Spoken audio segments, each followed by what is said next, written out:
Oke. Kita mulai ya. Ini belum kan memori ya? Oke. Jadi kita tinggal banyak. Jadi kita tiap dalam minggu ke depan aku akan kirimkan mungkin 3 video kalau bisa tonton langsung ketiganya gitu ya. Dari ketinggalannya. Karena minggu depan lagi kita libur kosong lagi minggu depan itu. Oke. Karena ada seminar. Ya, diganti hari Rabu, tapi Rabu itu hanya untuk mengecek tugas dan lain-lain. Oke. Main memory. Apa itu memory? Kita lihat kalau bentuknya adalah yang nomor adalah RAM. Ya, next. Ya. Nah, apa kita pelajari di sini? Apa backgroundnya? Computer location, paying system, bisa sama. Kita nggak akan sampai habis semua hari ini. Karena ini lumayan dalam materinya. Next. Ya, jadi apa yang kita akan pelajari? Kita akan pelajari ini adalah objektifnya, memory management, sama real architecture. Next. Jadi kalau dulu kita lihat bahwa memori dari segi penyimpanan dari paling bawah sampai paling atas itu ya hard drive. Kalau dulu malah kita belajar menggunakan tape, ya tape, baru nanti memori kalian, baru setelah itu ada charge, tapi yang paling tinggi adalah register. Nah dari memori ke atas itu tipenya volatile. Volatile apa? Kalau listrik mati, data hilang. Next, ya. Nah, apa masalahnya? Apa masalahnya? Ya.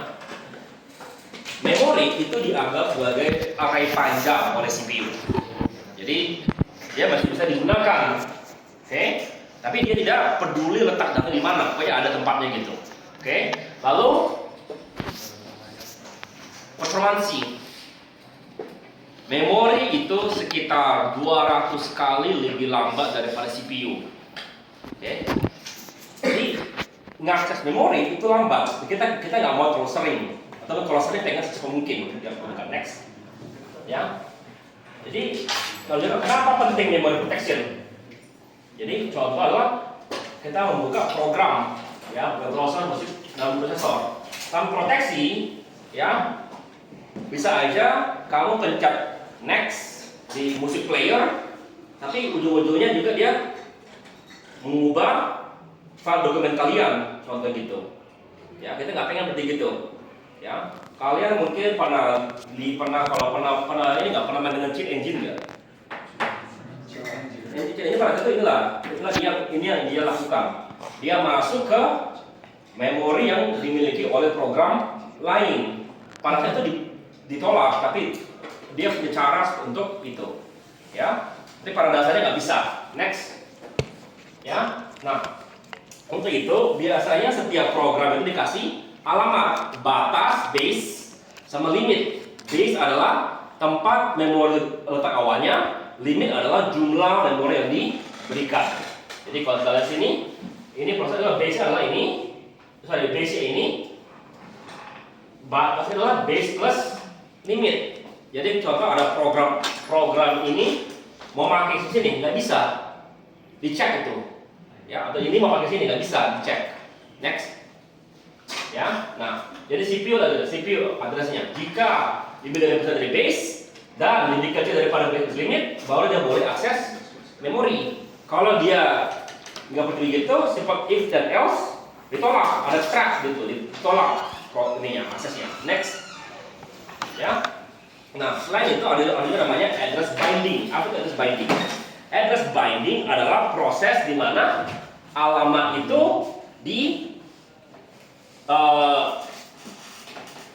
kelihatan gitu, ya. Jadi contoh, siapa yang kosan, siapa yang ngekos, katakan. Berapa nomor kamar kamu? Tahu. Bukan, nomor kamar. Nomor 7. Nomor 7, oke? Kalau dibilang nomor 7, tapi kalau kamu tahu di apa nama kosannya? Yohana bilang Yohana nomor 7. Kalau kamu sudah di situ nomor 7, langsung kamu ke situ kan? Iya, tapi kalau kita bilang nomor 7 di sini nggak kelihatan. Kamu masih tahu dulu alamat, jalan, bangunan, baru nomor 7 seperti itu. Ya, tapi kalau kita sebagai programmer gitu, ya kita biasanya nggak terlalu perlu lihat alamat sebelumnya karena kita sudah ada di rumah itu. Cuma cukup kita pakai alamat yang sederhananya, ya. Oke, ya next, ya. Jadi dalam menjalankan program pengalamatan itu bisa jadi dalam 3 macam. Ada compile time. If you know where the program will reside in memory, cukup dari nomor 7. Ya. Oke. Ya. Tapi kalau enggak if memory location is unknown at compile time, jadi setelah itu tidak ada kata kamu sepertinya baru datang Palembang, sekarang mau ke kos. Nggak tahu di mana kosnya. Cari tahu dulu. Baru habis itu dapat alamatnya. Oke? Ya, jadi kita masalah who adjust the hotel room flexible but fix once jadi sampai ke punya kosan, telah tempat kamu tinggal. Oke? Lalu setelah itu kalau masih ada lagi building them until runtime, allow us to move during execution. Itu harus support. Jadi andai kata kamu disuruh pindah gitu, boleh nggak pindah? Bisa pindah. Ya, masalahnya kan alamat kamu sekarang di database Unsri adalah nomor nama kosannya? Yohana nomor 7 gitu kan? Itulah di database kalian kan? Unsri. Nah, sekarang kamu mau pindah, bisa nggak pindah? Boleh nggak? Boleh pindah. Tapi itu ada mesti di update, diubah lagi sekarang. Ini sekarang alamatnya di sini sekarang. By time, ya. Jadi seperti like folder that can mereka during the day maximum flexibility. Next. Ya, jadi kalau kita lihat, jadi dari mulai program kalian di-compile sampai selesai, ya, kita lihat, ya, user program undergoes multiple transformation di execution. Source code, yang kalian ketik itu, ya, bersama address gets compile into object model with related address. Jadi addressnya bisa pindah-pindah, jadi pada itu kotak gitu ya. The linker compresses model with event. Executable dan folder address, jadi setelah itu di-compile lagi sampai menjadi .exe. Filenya exe, ya. Nah, setelah ketika kamu double klik program itu, baru dia masuk ke memori. Jadi memori itu baru dia punya alamat aslinya, ya. Nah, each state address becomes more concrete eventually mapping ke physical memory. Jadi pas awal-awal, jadi kalau kamu punya array, kita bikin program XYZ punya array A. Di mana letak array A itu berada? Di dalam program kamu sudah jelas, ya. Ketika kamu jadikan mau di-compile, juga sudah dibilang ada array A.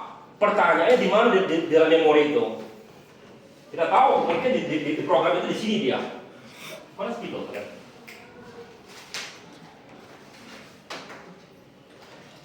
Di program kalian ini kalau program kan di sini letak A itu. Tapi sekarang di mana di memorinya? Nah, ketika dijalankan, baru di sini letak program itu baru saya bilang, oh ini array A di situ tempatnya. Oke? Ya, next. Ya. Nah, masalah sekarang ini, ya, alamat fisik, ya, itu biasanya tidak terlihat, nggak benar. Jadi contohnya alamat fisik kamu apa? Alamat fisik kamu? Apa alamat rumah kamu? Hah? Alamat rumah lengkap gitu. Jalan Sako. Di satu gitu. Contoh sederhana ya. Itu ya, tapi kalau itu kamu ketik aja ya, belum tentu muncul. Sekarang dia muncul sekarang. Tapi alamat fisik di mana? Alamat fisik di dunia ini menggunakan GPS koordinat. Baru kelihatan kan lanjut ke sekian kan baru kelihatan intinya. Jadi contoh kalau aku masih ingat kalau kita mau pesan McD per alamat, itu malah diminta alamat koordinatnya. Baru bilang, oh iya baru tambahkan alamat tambahan di bawah gitu. Kenapa ya? Karena si tukang Grab itu atau ini lebih gampang cari dari segi koordinat itu fisik, sebenarnya itu ya koordinat itu. Logic itu setelah diterjemahkan menjadi fisik gitu. Oke, next. Ya. Nah pertanyaannya, siapa yang menerjemahkan itu? Ya, siapa yang menerjemahkan itu? Kita malah kebalikannya ya. Bahwa itu baru juga menjadi makna fisik. Sebenarnya kalau ini malah kebalikannya, ya. Logika kita itu baru juga jadi alamat fisiknya. Oke? Gimana caranya? Siapa yang melakukan itu? Ya. Jadi contoh di HP kalian. HP HP kalian kalau kamu ketik, kenapa kamu? Namanya siapa? Iya. Iya. Siapa yang punya nomor HP kamu di kelas ini? Semuanya punya. Gimana? Kamu hafal nggak nomor HP dia?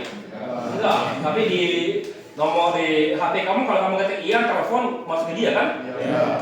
Siapa yang masukin ke nomor yang dia mengubah namanya menjadi nomor? Ya, buku telepon itu. Nah, itu pada software. Nah, ini kita menggunakan hardware yang mengubah itu. Hardware-nya apa namanya hardware itu? Hardware namanya adalah MMU. Memory Management Unit. Dia yang mengubah logical ada menjadi physical.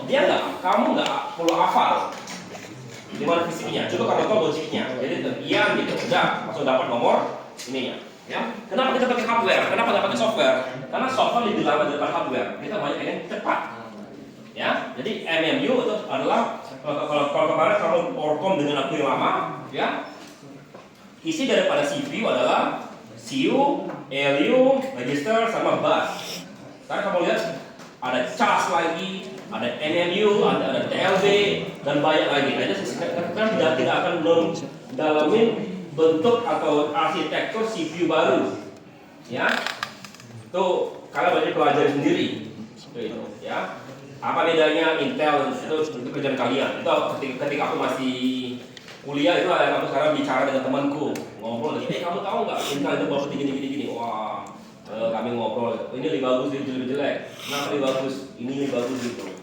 Ya, kita agak sering bicara. Kenapa? Ya, aku sama teman-temanku para nerd semua. Ya, nerd sama geek. Kecuali di bidang komputer. Apalagi nerdnya agak aneh-aneh lagi. Ya, ada yang hobi bicara dengan sound card, malah ada yang suka itu. Sound card nggak?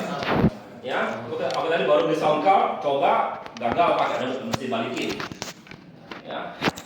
Ya, mereka bicara ininya, colokannya. Wah, colokannya itu mesti yang bagus, begini gitu. Aku nggak ngerti. Ada yang bilang datanya mesti dalam bentuk flag. Tahu dot flag? Pernah dengar? Ya. Bagaimana lebih bagus daripada MP3. Soalnya aku nggak bisa bedakan MP3 dengan flag. Temanku bisa bedakan. Oh, ini dari MP3, ini dot flag gitu. Aku nggak bisa bedakan. Ya, oke lah. Jadi, lagi ya. Jadi ini semua adalah kerjaan MMU yang mengubah logical menjadi physical. Gimana cara kerjanya? Hardware. Nanti kamu bisa sendiri. Next. Ya. Jadi kita lihat cara kerja sementara. Cara kerja sementara adalah cukup ditambahkan aja. Jadi alamat logicalnya 14.000, tapi base-nya adalah 348. Kita tambahkan 348 wajib dapat alamat fisikalnya. Udah gitu aja. Itu cara paling sederhana. Tapi sepertinya kamu juga tahu kan, nggak sesederhana itu. Ya, kalau tadi yang tampilan kalian, Ian gitu menjadi nomor HP itu gimana caranya? Oh, ada tabel. Jadi tabel itu gimana cari tabelnya? Nah, itu sudah beda lagi. Ya, terutama karena ya di sini ya kalau iya pasti nomor itu HP-nya. Oke? Di sini kamu mungkin jalankan sekarang dapat ini alamatnya mungkin 1000. Jalankan lagi mungkin sekarang jadi alamatnya 2000. Kok bisa? Ya algoritmanya akan berubah secara fleksibel. Ya. Next. Ya. Jadi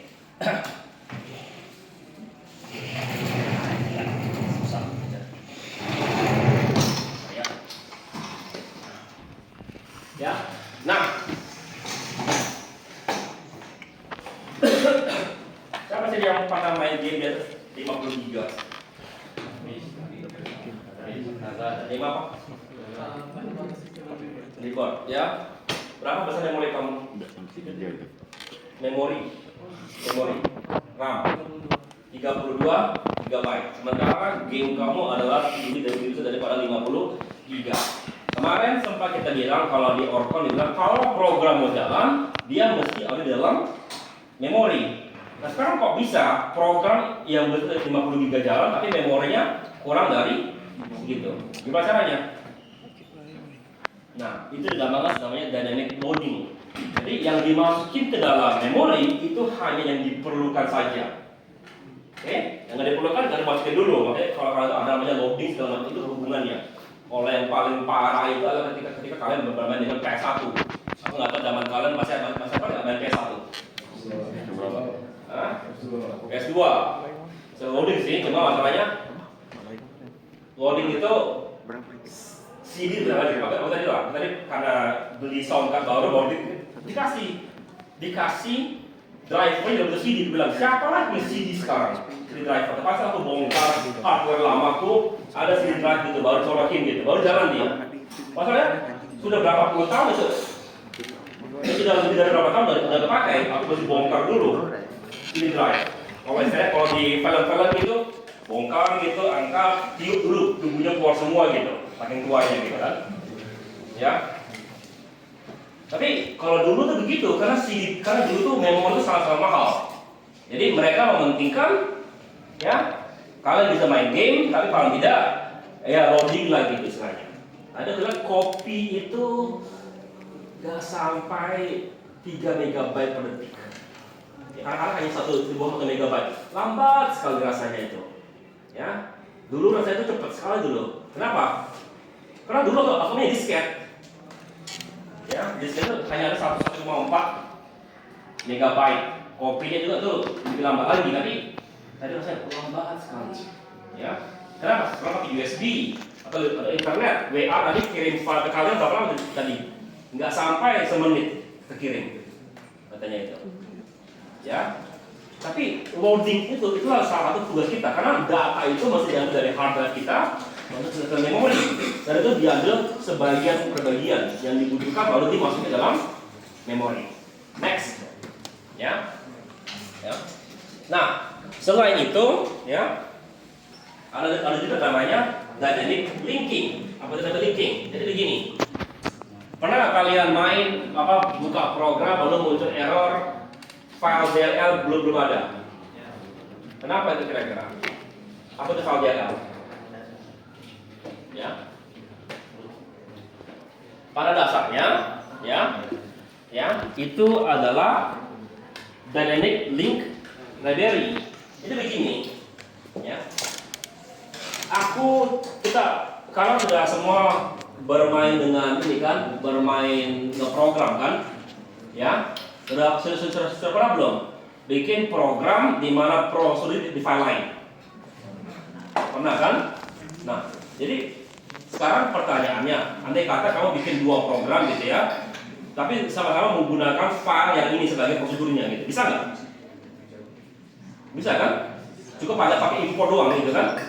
Ya, jadi pertanyaannya kalau pas diimport ini jalan gitu ya, import gitu kan? Ini jalan lagi. Pas diimport itu di mana letaknya di dalam memori? Kenapa kita perlu simpan 2 file yang isinya sama di dalam memori? Jawabannya cukup satu disimpan. Ya, yang satu lagi kalau dibutuhkan cukup dibilang pakai alamat logikalnya beda, tapi fisiknya sama fisikalnya. Ya. Jadi, ya, ini program A gitu. Ya, ini DLL-nya, ya. Ini program B, ya. Ini DLL-nya. Di memorinya itu begini, A, B, baru sini DLL. Baru ini alamatnya ini NMU bilang begini, NMU bilang A di sini, ini ke sini, B ke sini, ini ke sini. Jadi ketika dialamatkan yang DLL selalu ke satu tempat. Jadi kalau begitu, kalau kita perlu ada 5 program, 6 program, cukup satu yang disimpan di dalam memori fisiknya. Kelihatannya besar, banyak pakai, tapi hanya satu yang benar-benar disimpan. Oke? Ya? Ngerti itu? Bayang? Ya? Next. Ya. Nah,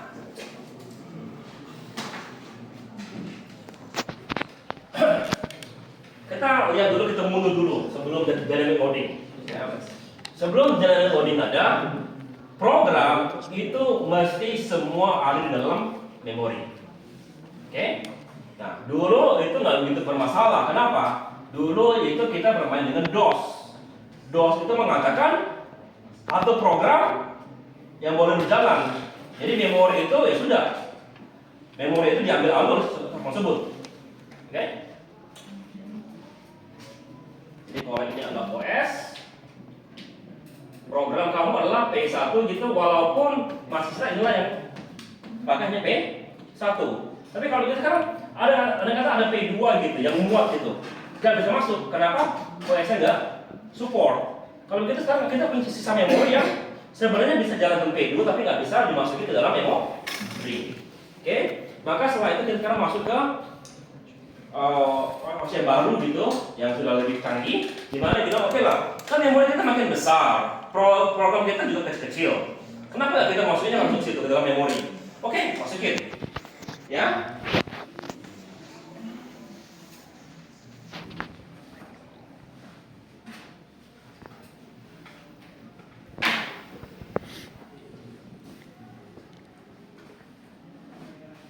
Masukin gitu, oke.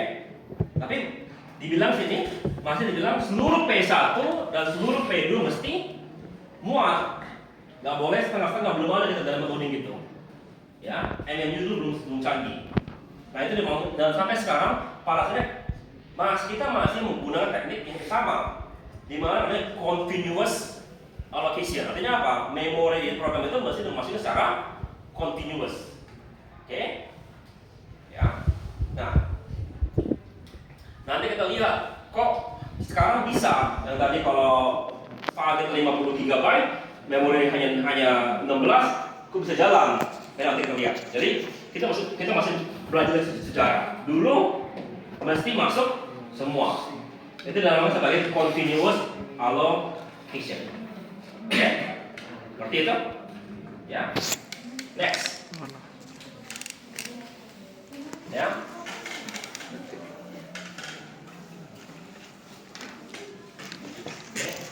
Nah, sekali lagi ya, ada protection sama security. Next. Ya. Sekali lagi ya, hardware akan mengcek logical, lihat lebih kecil dari limit gak? Lebih besar daripada base gak? Kalau boleh, iya. Kalau enggak, track bilang ada error. Kalau kalian kemarin belajar Java kan? Tahu nggak cara untuk cek ini, cek error?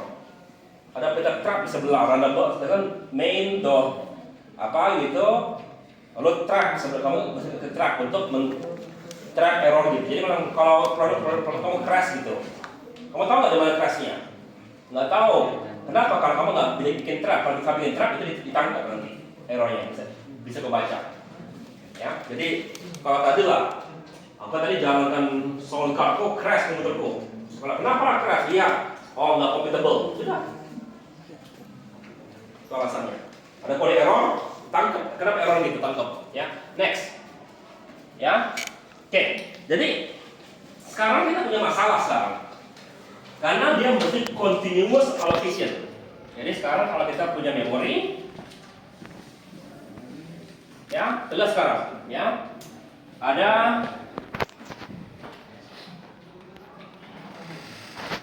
proses 5 masuk. Pakai angka aja ya. 5 masuk, terus ada 8, baru ada 2. Oke?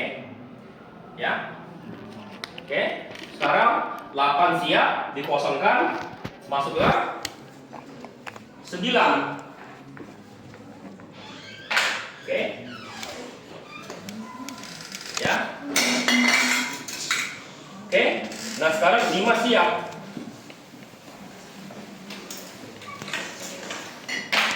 Ya. Sekarang kita punya ini proses ini sampai kosong. Ya. Nah, sekarang kita mau jalan ada program yang besar segini besarnya. Bisa masuk nggak? Secara teori dia bisa masuk karena ini sama ini bisa dapat ini. Tapi secara praktek enggak. Kenapa? Karena dia mesti continuous. Karena dia tidak ada continuous, maka dia tidak bisa dimasukin. Ya, next. Ya. Nah, kalau begitu bagusnya kita menggunakan algoritma apa untuk menentukan letak dari proses itu. Ada namanya first fit, best fit, worst fit. Maksudnya apa? Ya.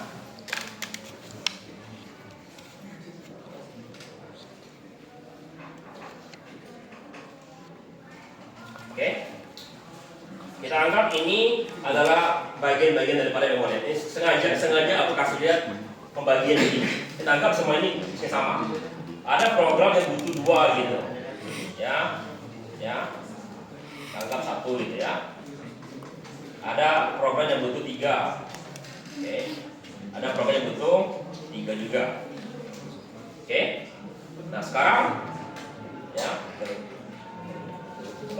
yang 3.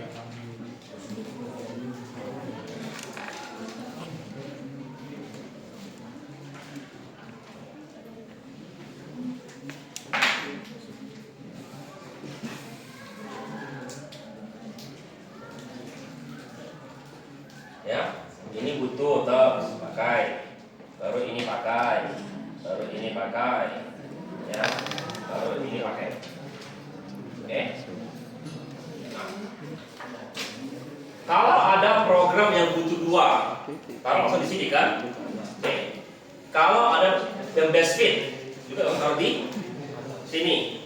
Kalau worst fit, ya, itu cari yang paling besar bloknya. Jadi ini kan 2, 3, ada coba 4. Sini tempatnya 4. Itu adalah algoritmanya. Nah, apa kelebihan dan kekurangan algoritma itu? Kalau yang first fit sederhana ya. Ya ingat soal kemarin. Apa kelebihan daripada itu? Sederhana jawabannya first fit. Ya.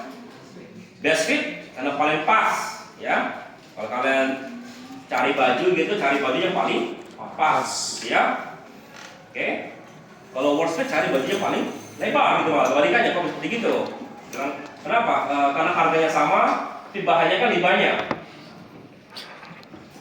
Ya, nggak begitu. Jadi alasannya begini, kalau kita masuk sesuatu yang besar, sisanya juga besar sisanya. Itu alasannya. Oke? Ya, sebenarnya ini hanya memperkenalkan ke beberapa algoritma aja. Next. Ya. Nah, masalahnya, ya tadi kalau sini kan, ini sama ini sekarang nggak bisa dipakai. Kenapa nggak bisa dipakai? Karena nggak muat untuk taruh sesuatunya continuous. Itu dinamakan sebagai fragment. Ya, jadi kalau memori yang ada tapi nggak bisa lagi dipakai, itu dinamakan sebagai fragmentasi. Nah, fragmentasi ada 2 tipe.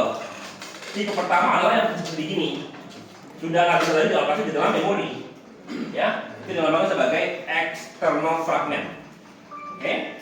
Nah, kalau ada eksternal pasti ada internal. Apa itu internal? Jadi internal begini. Contohnya memori ini dipakai seperti ini, memori 2 seperti ini. Tapi ternyata dia hanya pakai sekian. Ya, walaupun sudah ini tapi ada sisa. Sisa ini yang tidak dipakai oleh proses tersebut itu dinamakan sebagai internal fragment. Oke. Next. Ya. Nah, sekarang bagaimana caranya kita menghilangkan fragmen? Sekarang sederhana, kalian sudah sering melakukan itu. Ya. Apa yang kalian lakukan di HP kalian? Klik tombol push. Pernah dengar itu? Ya, itu mengcompact memori dan juga membuang sebagian yang nggak perlu prosesnya itu. Maksudnya itu compaction. Ya. Kalau dulu aku ketika aku masih kuliah dulu itu, yang kami perlu fragment itu bukan memori. Kenapa? Karena memori kalau komputer mati hilang kan, kosongin gitu. Ya, sementara HP kalau kalian mematikan repot. Ya. Kalau komputer yang perlu adalah hard disk yang perlu di compact gitu. Fragmentasi lama gitu nunggunya gitu juga. Oke. Nah, tapi mengcompact atau mengcompact di memori ya. Ini tidak efisien, terutama kalau kamu lagi melakukan pekerjaan besar, ya. Maka OS modern biasanya tidak akan menggunakan compaction. Mereka akan menggunakan namanya paging. Oke, next. Oke. Nah, paging adalah better approach. Apa itu paging? Tadi kan saya bilang begini kan, aku bagi. Ya. Oke. Nah, karena aku bagi ke sini kan, lihat ini. Artinya semua ini bisa dipakai. Ya. Oke, jadi pada dasarnya memori kita itu kita bagi rata. Lalu kalau dibutuhkan dikasihkan sesuai dengan jumlah yang kita butuhkan. Tadi kan udah ini kan ini 2 kasih 2, ini 3 kasih 3. Tapi kan ini kan berapa besarnya salah satu ini? Besar 1 mega besarnya. Ya bisa juga 2 mega, terserah ukuran yang kita bagi. Nah itu namanya paging. Nah itu ada dua istilah paging. Yang sekarang sorry. Paging adalah pengalokasian yang bagus. Kenapa bagus? Karena dia selain membagi memori secara habis, ya, bisa juga membuat memori itu tidak perlu alamatkan secara continuous. Kenapa nggak perlu? Oke, kita begini.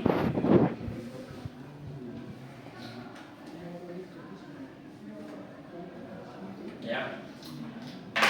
Ini A, ini B, ya. Nah lihat sekarang A ini, ya, secara virtual dia continuous. Ini B secara virtual dia juga continuous. Kebetulan tadi kan di sini A-nya continuous, B-nya continuous, tapi sebenarnya dia nggak continuous. Kenapa? Lihat, sebenarnya ini adalah A, ini adalah B. Continuous nggak sini kelihatannya? Enggak. Kenapa? Karena DLL-nya di sini. Oke? Ya. Nah sekarang coba kita bikin lebih tinggi lagi. Sekarang kita belah-belah ininya,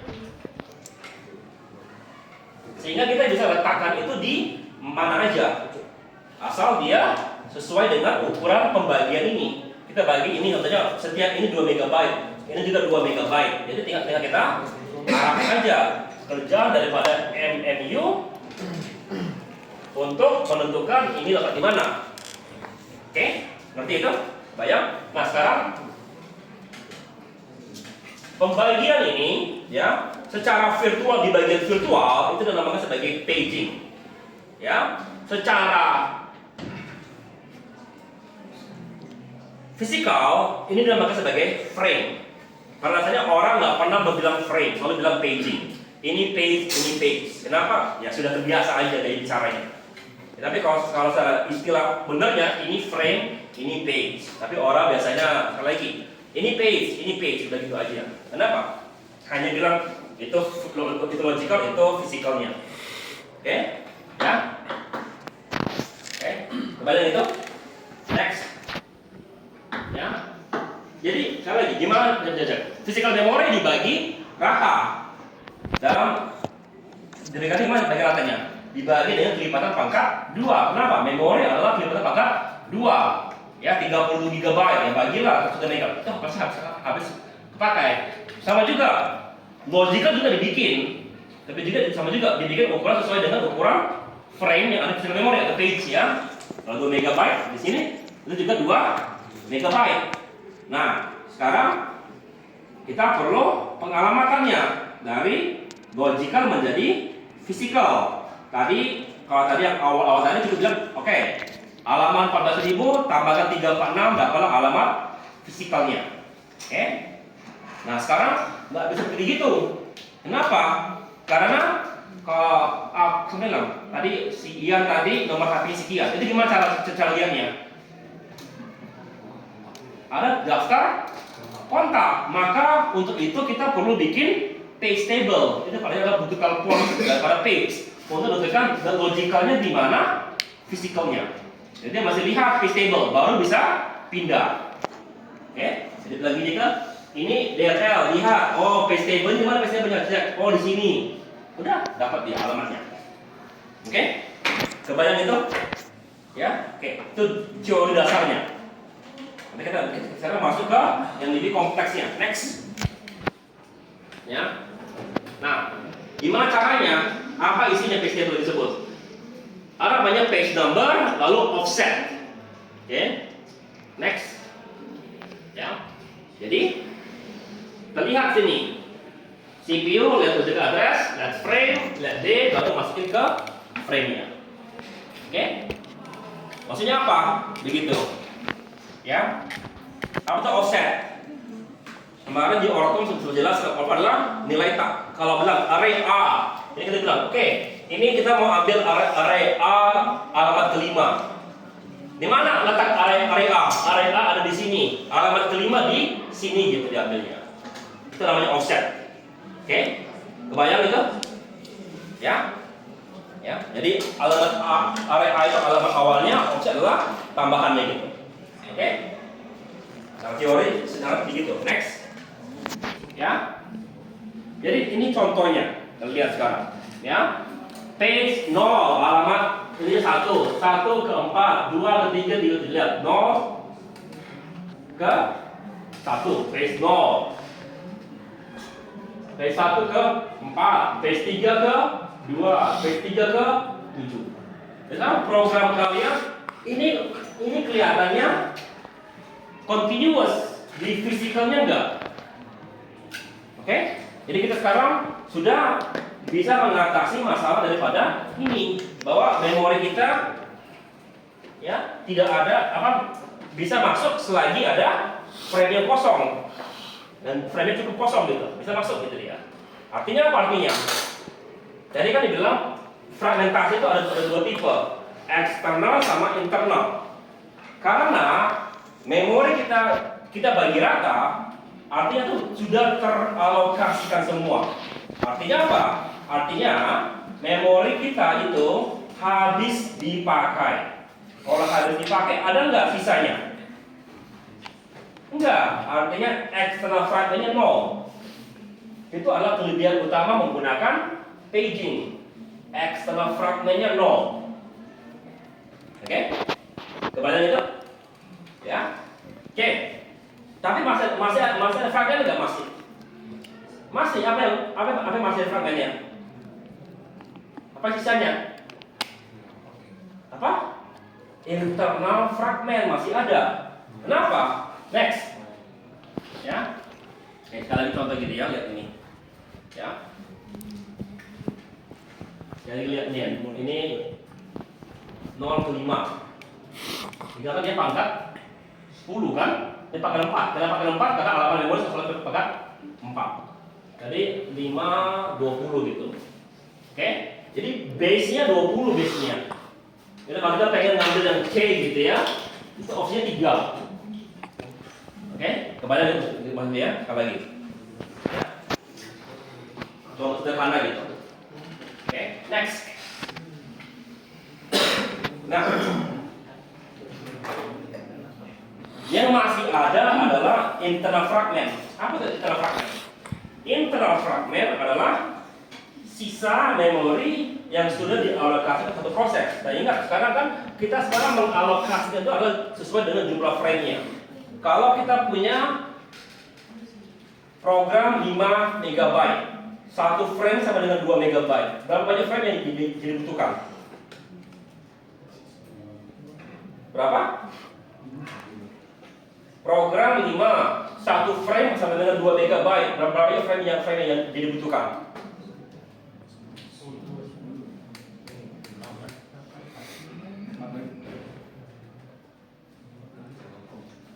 Sekali lagi, programnya 5 MB, satu frame sama dengan 2 MB. Berapa banyak frame yang dibutuhkan? 3. Ya kan? Sederhana kan? 3. Oke? Berapa? Jadi kalau 3 berapa yang kita kasih? 6. Yang nggak pakai? Berapa yang sisa yang nggak pakai? 1. Oke? Ngerti ya? Jadi internal frame sama dengan 1. Oke? Ya. Kalau sekarang jumlah frame kita satu frame sama dengan 3 MB. Berapa banyak frame yang dibutuhkan? 2. Berapa banyak internal fragmentnya? 1 ya? Gampang ya? Kalau sekarang frame-nya ukurannya 4. Berapa banyak internal fragmentnya? Berapa yang dibutuhkan? Tetap 2, tapi sekarang internal sama dengan 3. Oke? Jadi menurut kalian bagusnya frame-nya itu kecil atau besar? kecil ya, kita pengen untuk mengurangi data fragment sekecil mungkin. Kenapa? Karena worst case scenario ya, program kamu sama dengan andai kata 6 MB 1 KB ya. Kalau tadi yang 3 tadi berapa sisanya? Ya 3 kurang 1 KB gitu berarti kan. Jadi kita pengen itu agak kecil ya, tapi itu cuma salah satu dari yang kita inginkan. Oke, next. Oke.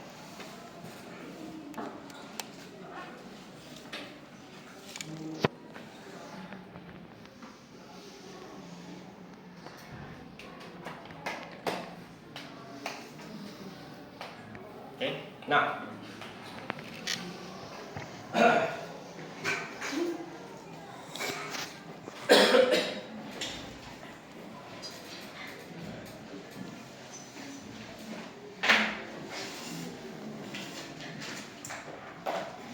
hari Rabu ada kelas kosong nggak?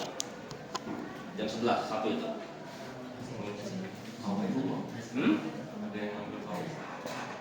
Jam 12 hari Rabu ada kelas kosong nggak?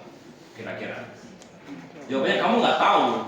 Kenapa kamu nggak tahu? Kamu nggak punya daftarnya, ya kan?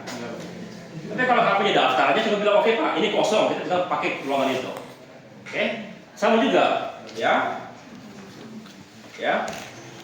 Ini juga begitu keadaannya gitu, ya. Kita kalau butuh masukin ke memori, jangan kita cek dari oke. Rabu kosong, tolong cari kelas, maka kamu tiap kelas buka gitu. Lama dan gak efektif. Cara paling gampang kamu ke admin tanya, ada kelas kosong nggak gitu. Karena mereka yang punya listnya. Sama juga, kalau kita perlu masukin frame atau masukin ke dalam memori, cukup lihat list mana yang kosong. Jangan kita cek satu. Frame 1 kosong nggak, 2 kosong masukin gitu. Itu kan nggak efisien. Ya. Oke, ya. Maka diperlukan list yang menunjukkan ada isi atau tidak ada isi. Next, ya. Nah, oke. Nah, tadi sudah berkali-kali aku bilang ada page table. Setiap kali kita pengen pasangkan, lihat page table. Oke, ya. Oke. Jadi mana lebih cepat? Ya, aku kalau nggak ke rumah, aku biasanya langsung ketik aja 031 35 1, udah ketik itu aja. Aku jarang masukin ke rumah gitu. Kenapa? Lebih cepat aku masukin angka kok. Ya, oke, ya. Tapi kalau aku nggak hafal, aku mesti ketik lihat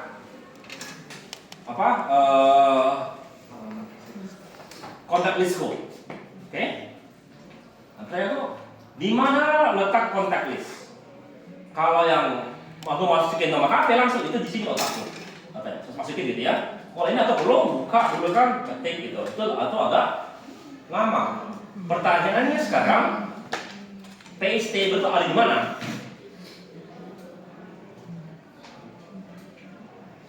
Letaknya. Jadi dia ada data kan? Di mana letaknya? Di mana? Iya, main memory. Artinya setiap kali kita mengakses memori menggunakan paging, lihat dulu page table ada di memori, baru mengakses memori. Artinya apa? Untuk mengakses memori kita perlu mengakses memori 2 kali. Dan tadi kita sudah bilang kan, mengakses memori itu lambat, 200 kali lebih lambat daripada CPU secara langsung. Oke, ngerti itu ya? Oke. Nah, sekarang tadi aku bilang kan, jadi andai kata kita punya memori 1 GB. Oke. Memori kita satu frame kita sama dengan 1 MB. Berapa banyak frame yang ada? 1000 ya? Oke. Kalau 2 MB berapa banyak? 500. Oke. Nah. Yang pertama N sama dengan 1000, yang kedua N sama dengan 500. Secara teori gitu, kalau kita setiap kali kita mau cek frame, kan ada 1000 frame. page pasangkan, dia akan terjadi 1000 kali pencarian. Sementara ini ada 500 kali pencarian. Kalau kita bagus sekarang, bagusnya gimana?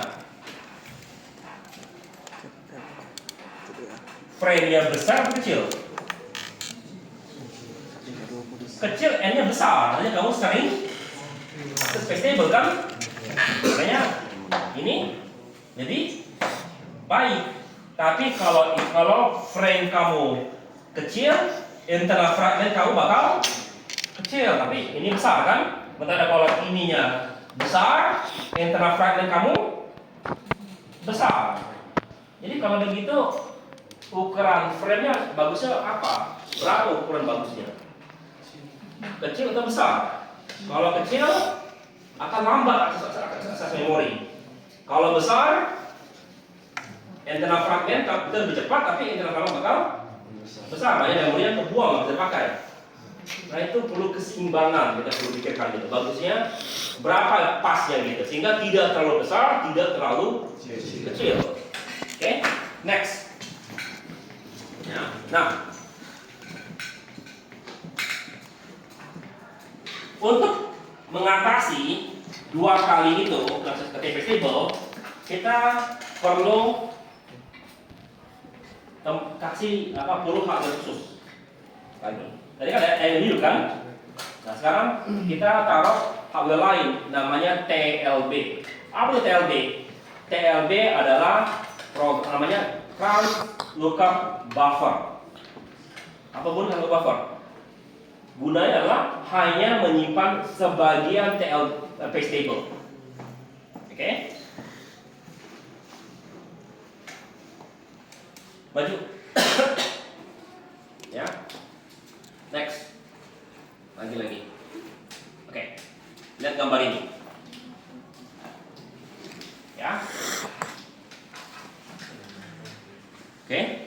Nah, biasanya setiap kali kita ngakses memori, kalau ini nggak ada, lihat page table yang ada di memori, baru kita ngakses memori. Itu 2 kali kerjanya. Oke? Nah, dengan TLB ya, kita lihat dulu sini. Ada nggak page table-nya? Oke? Kalau ada, langsung masuk ke memori. Masalahnya bagaimana kalau dia nggak ada?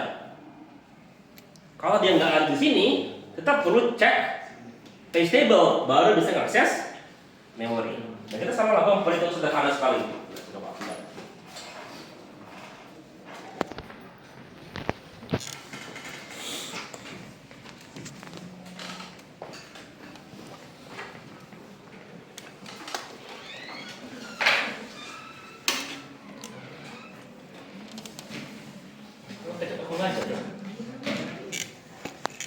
Kenapa kau sudah setengah jam, baru 50 menit setengah jam?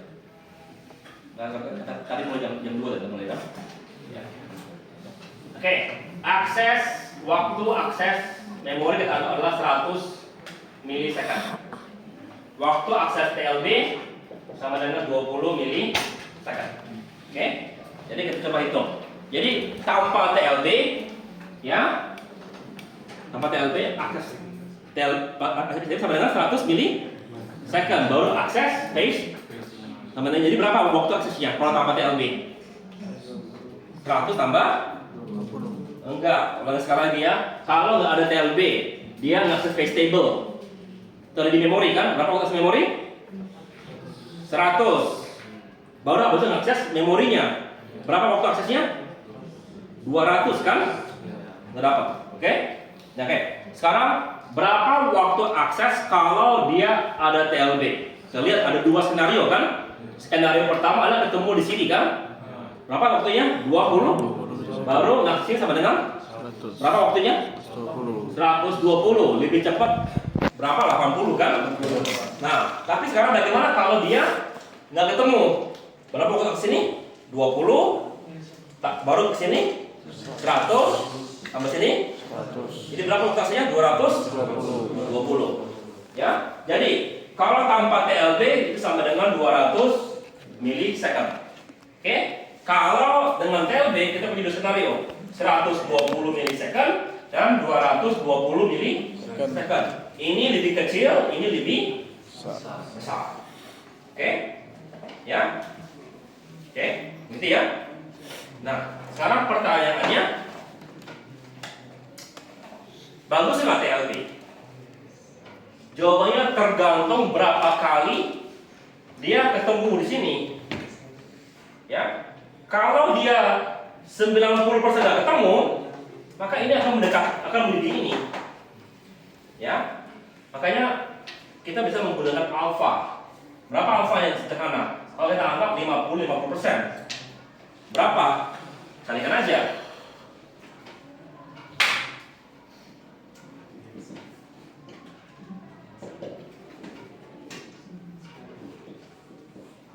Berapa ini? 170. Lebih cepat daripada ini. Tapi ini kan kita lihat dari 50.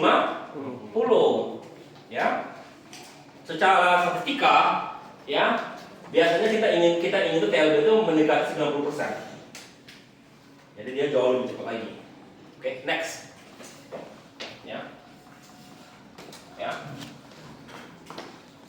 Ya. Oke, next lagi.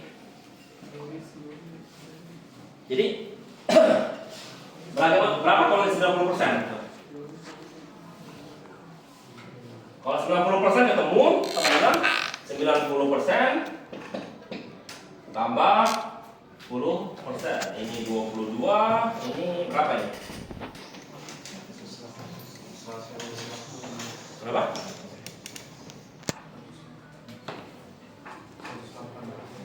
108 ya?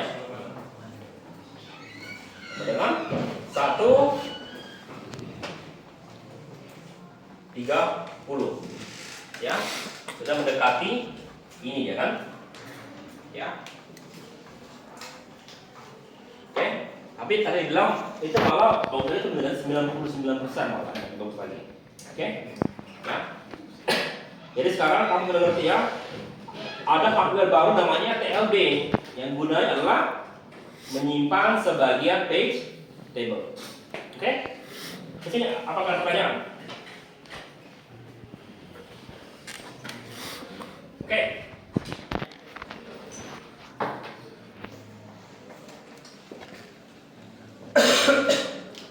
Memory protection, paging. Nah, kita sekarang tadi punya tabel di sini kan? Oke. Ya. Next.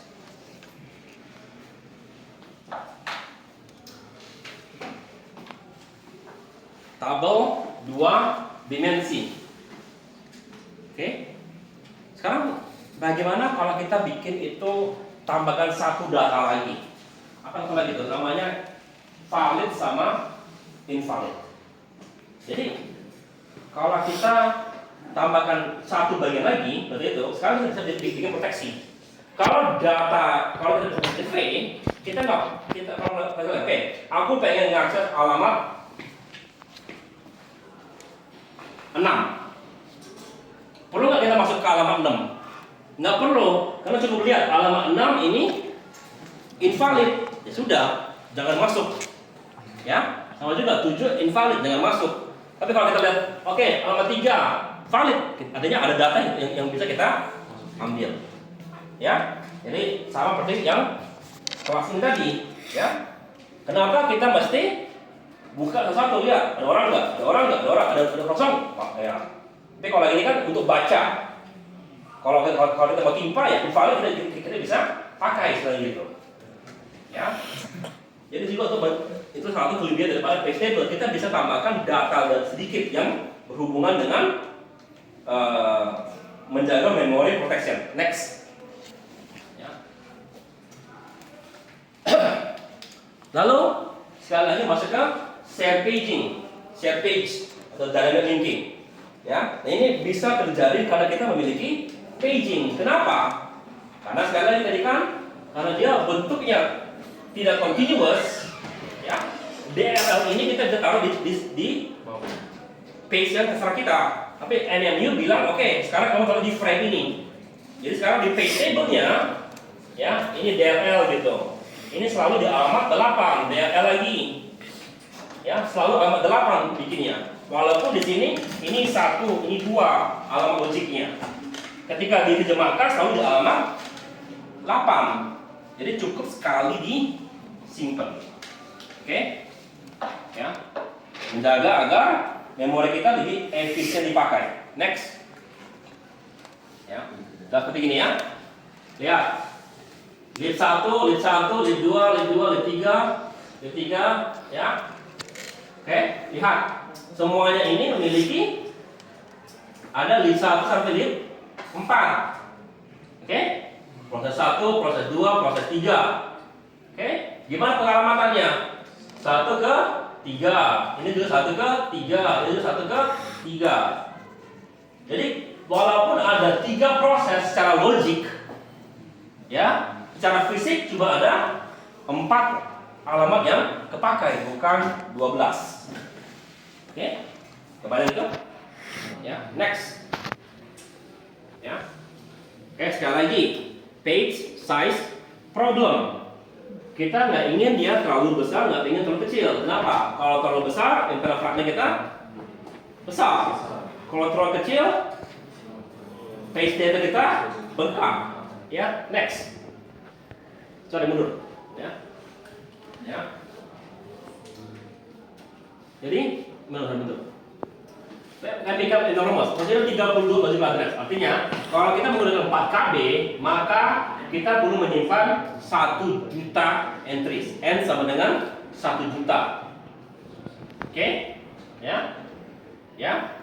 Dan sekarang kita menggunakan 64 bit. Itu bisa lebih parah lagi. Setiap kali kita akses mesti N sama dengan 1 juta, N sama dengan 10 juta atau 1 juta. Satu klik aja, kita akan satu klik itu sama dengan,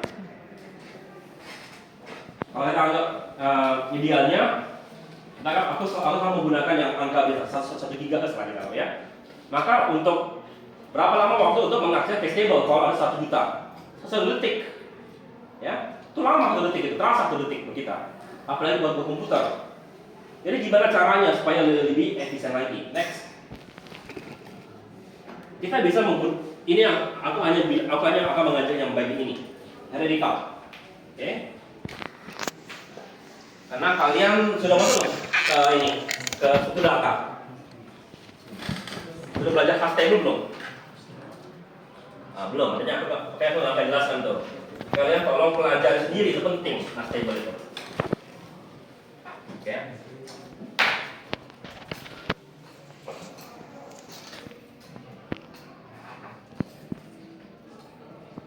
Oke, andai kata kita punya sama dengan N sama dengan 1 juta. Ya, maka kalau kita anggap 1 tick atau 1 klik sama dengan 1 gigahertz, maka untuk mencari ini sama dengan 1 detik. Oke, karena kita 1 array panjang. Oke, sekarang coba kita bagi, ya. Kita anggap di sini kita bikin 2 buku telepon gitu, ya. Jadi ingat kemarin aku juga kalian tolong bikin grup sendiri biar aku bisa masukin dalam grupku, ya. Kenapa? Karena grupku sudah terlalu banyak di HP itu, ya. Lalu aku bilang tolong bikin grup dalam grup, ya. Supaya apa? Jadi kalau aku pengen cari kelas ini 2025 oleh kelas cukup 2 kali klik aku. Nggak perlu aku ketik kelas 2025 baru lihat mana lagi kelas ini. Ya. Jadi sekarang kita bikin begitu. Kita grouping. Ya. 1000 pertama di sini, 2, 3 sampai 1000. Sementara di sini ada 1000 data. Di sini adanya ada 1000 blok. Ya, oke. Lalu sekarang berapa lama pencariannya? Berapa maksimalnya? Worst case kita cari sini 1000. Lalu sini berapa kali pencarian? 1000 tambah 1000? sama dengan 2 jauh lebih kecil daripada 1 juta. Oke. Itu adalah kelebihan daripada radikal. Jadi walaupun panjang gitu, kalau page table-nya kita setting seperti itu, dia lebih efisien. Oke, tapi artinya apa? Sama seperti grup aku di sini, ya, aku bikin kelas 2025 klik, baru klik lagi cari gitu kan? Artinya mesti dibikin alamat seperti itu. Oke, ya, next lagi. Ya, jadi kita menggunakan begitu. Pertama yang 10 baru ada offset lagi. Karena offset tetap masih ada. Karena bilang oke, alamat ke ini alamat area ini, alamatnya 1000 gitu. Kita bilang oke. Ya. Sini, tapi ada offset lagi gitu, tambahkan. Oke, offset kalau ada. Jadi, ini adalah cara mengalamatkan menggunakan 32 bit. Oke. Artinya apa? Ini berapa maksimalnya? 10 bit, 2 pangkat 10 berapa? 2 pangkat 10.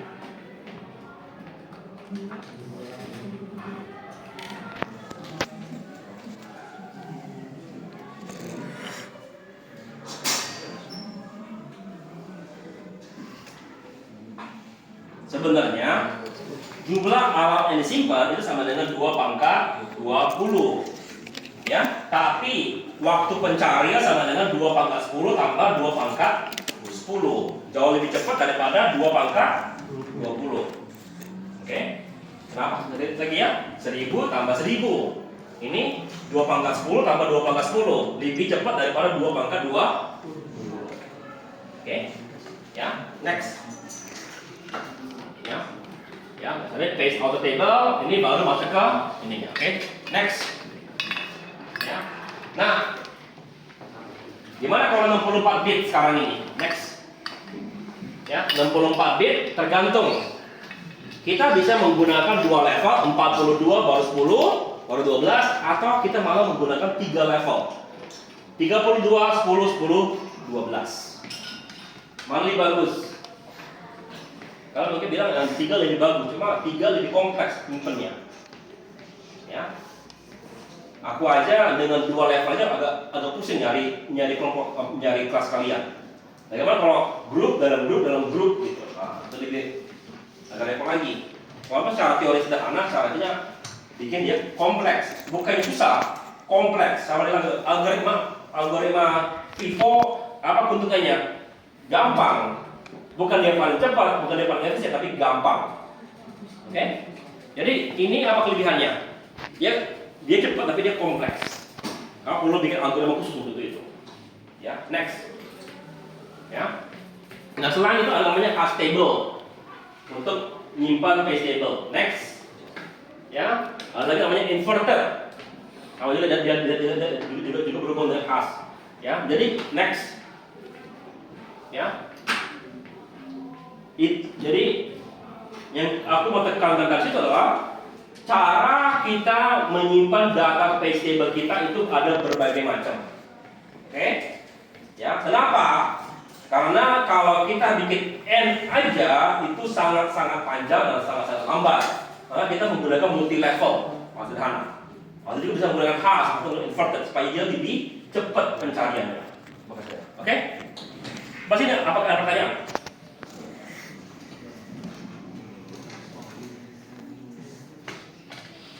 Ada pertanyaan? Oke. Sekarang kita masuk ke swapping extended memory. Oke. Sekarang baru kita bicara dengan tadi yang game aku 50 MB, memoriku hanya 30 GB. Sekarang gimana cara itu? Jawabannya adalah data dari memori mesti dipindahkan lagi ke hard drive. Data yang di hard drive baru masuknya ke dalam memori. Oke, makanya nama sebagai swap in, swap out. Keluarkan, baru masukin. Next. Ya. Gimana caranya? Ya. Pertama lagi harus perhatikan alamatnya. Jadi begini sekarang. Jadi proses itu contohnya dibikin di alamat 1000. Kita keluarkan. Masuk program lain, masukin ke alamat 1000 kalian sudah kosongkan. Oke? Nah, sekarang ketika kita keluarkan itu, kita sudah bikin itu alamannya tadi di 1000. Nah, sekarang ada proses baru, ada proses itu yang itu sudah siap. Sekarang ada data baru, kita masukin ke situ enggak? Bisa masukin, tapi sekarang tadi alamannya tadi 1000, sudah bukan 1000 lagi. Tapi enaknya menggunakan paste table, tinggal bilang, oke, sekarang alamnya berubah, ya, dengan binding, ya. Yang pertama, jadi proses yang kita keluarkan belum tentu alamannya yang kita masukkan lagi akan sama, sehingga paste table akan berubah, oke.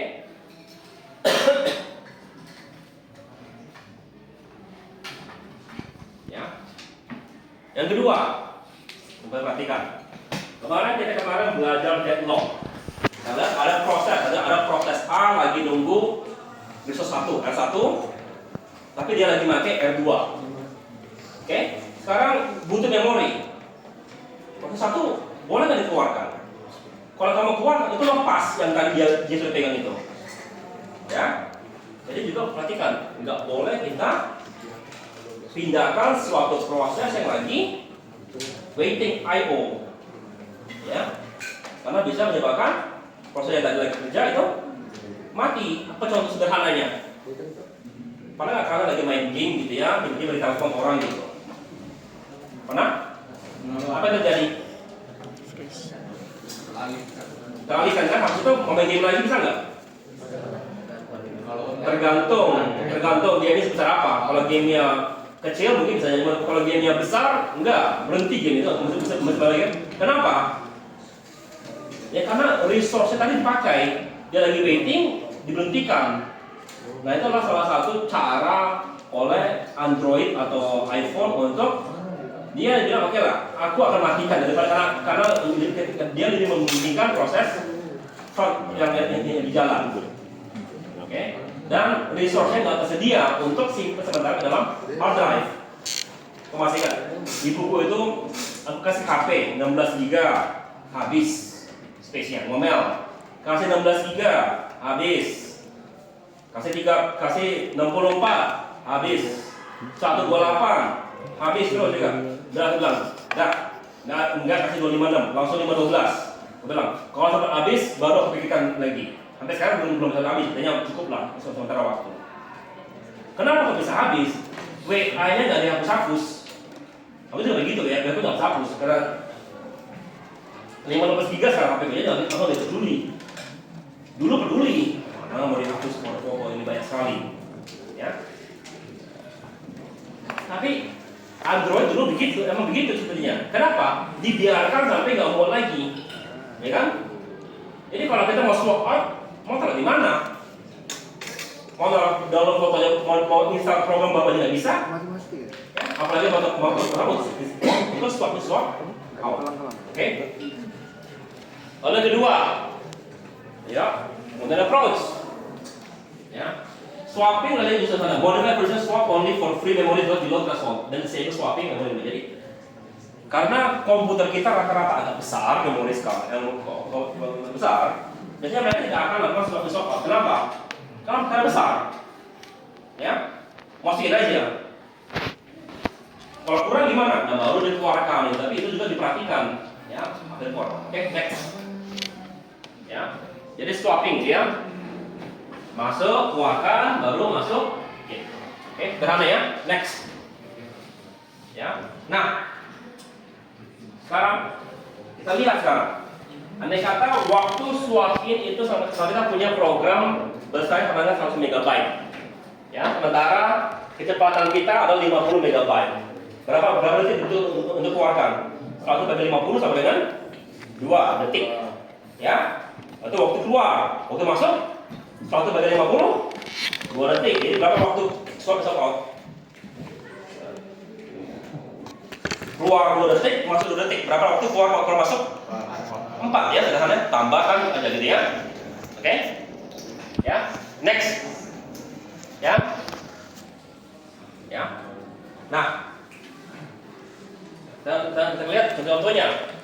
Ya. Kenapa swapping itu berbeda di mobile? Pertama adalah limited storage. Yang kedua, limited write cycle. Siapa yang cycle? Hard drive kalian sendiri yang di HP kalian itu punya umur. Ya. Umurnya bukan berdasarkan umur ini, bukan berdasarkan umur tahun, berdasarkan berapa kali itu bisa ditimpa data itu. Karena dia bentuknya adalah kapasitor. Maksudnya kapasitor seperti gini betul. Gini ada membran, masuk keluar.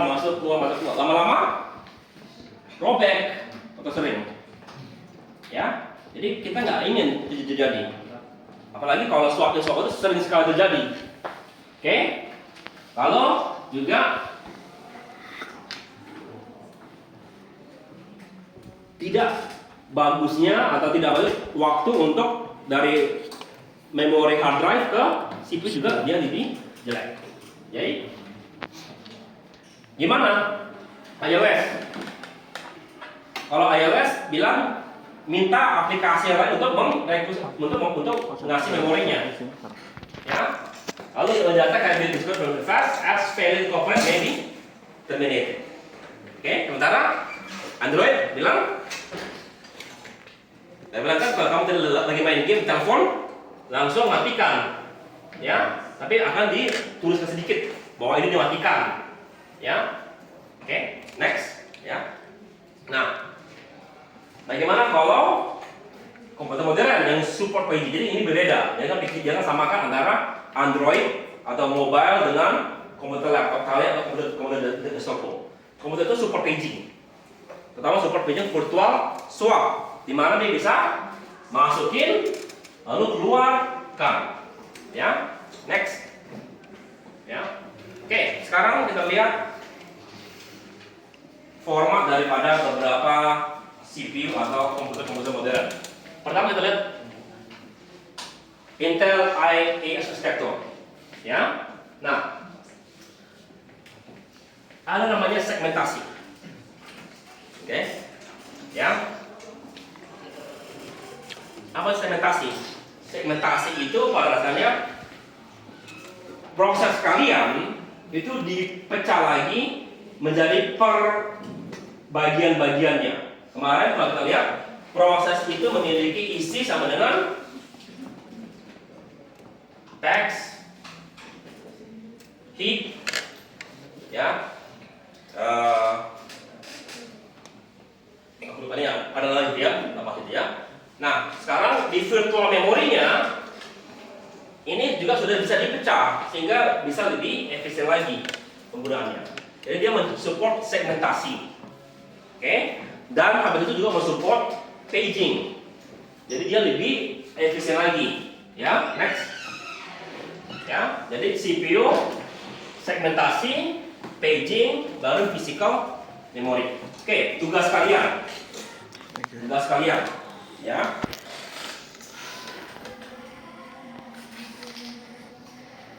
Jelaskan segmentasi, ya, dan bagaimana itu bisa dipakai atau bagaimana caranya itu dipakai di dalam komputer modern sekarang. Ya, berikan contoh kasus sederhana. Oke. Yang kedua, ya, tuliskan cara mengubah ukuran page di komputer kalian. Berikan screenshot, ya. Oke. Tugas yang kedua, pilih 3 soal 3 yang praktis, 3 yang exercise, ya, tulisan. Ya. Soal itu yang chapter 8 ya? Memori pada memori. Iya, chapter 8. Oke. Ya. Oke.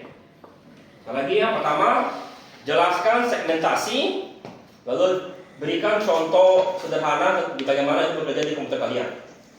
Ya. Yang kedua, jelaskan bagaimana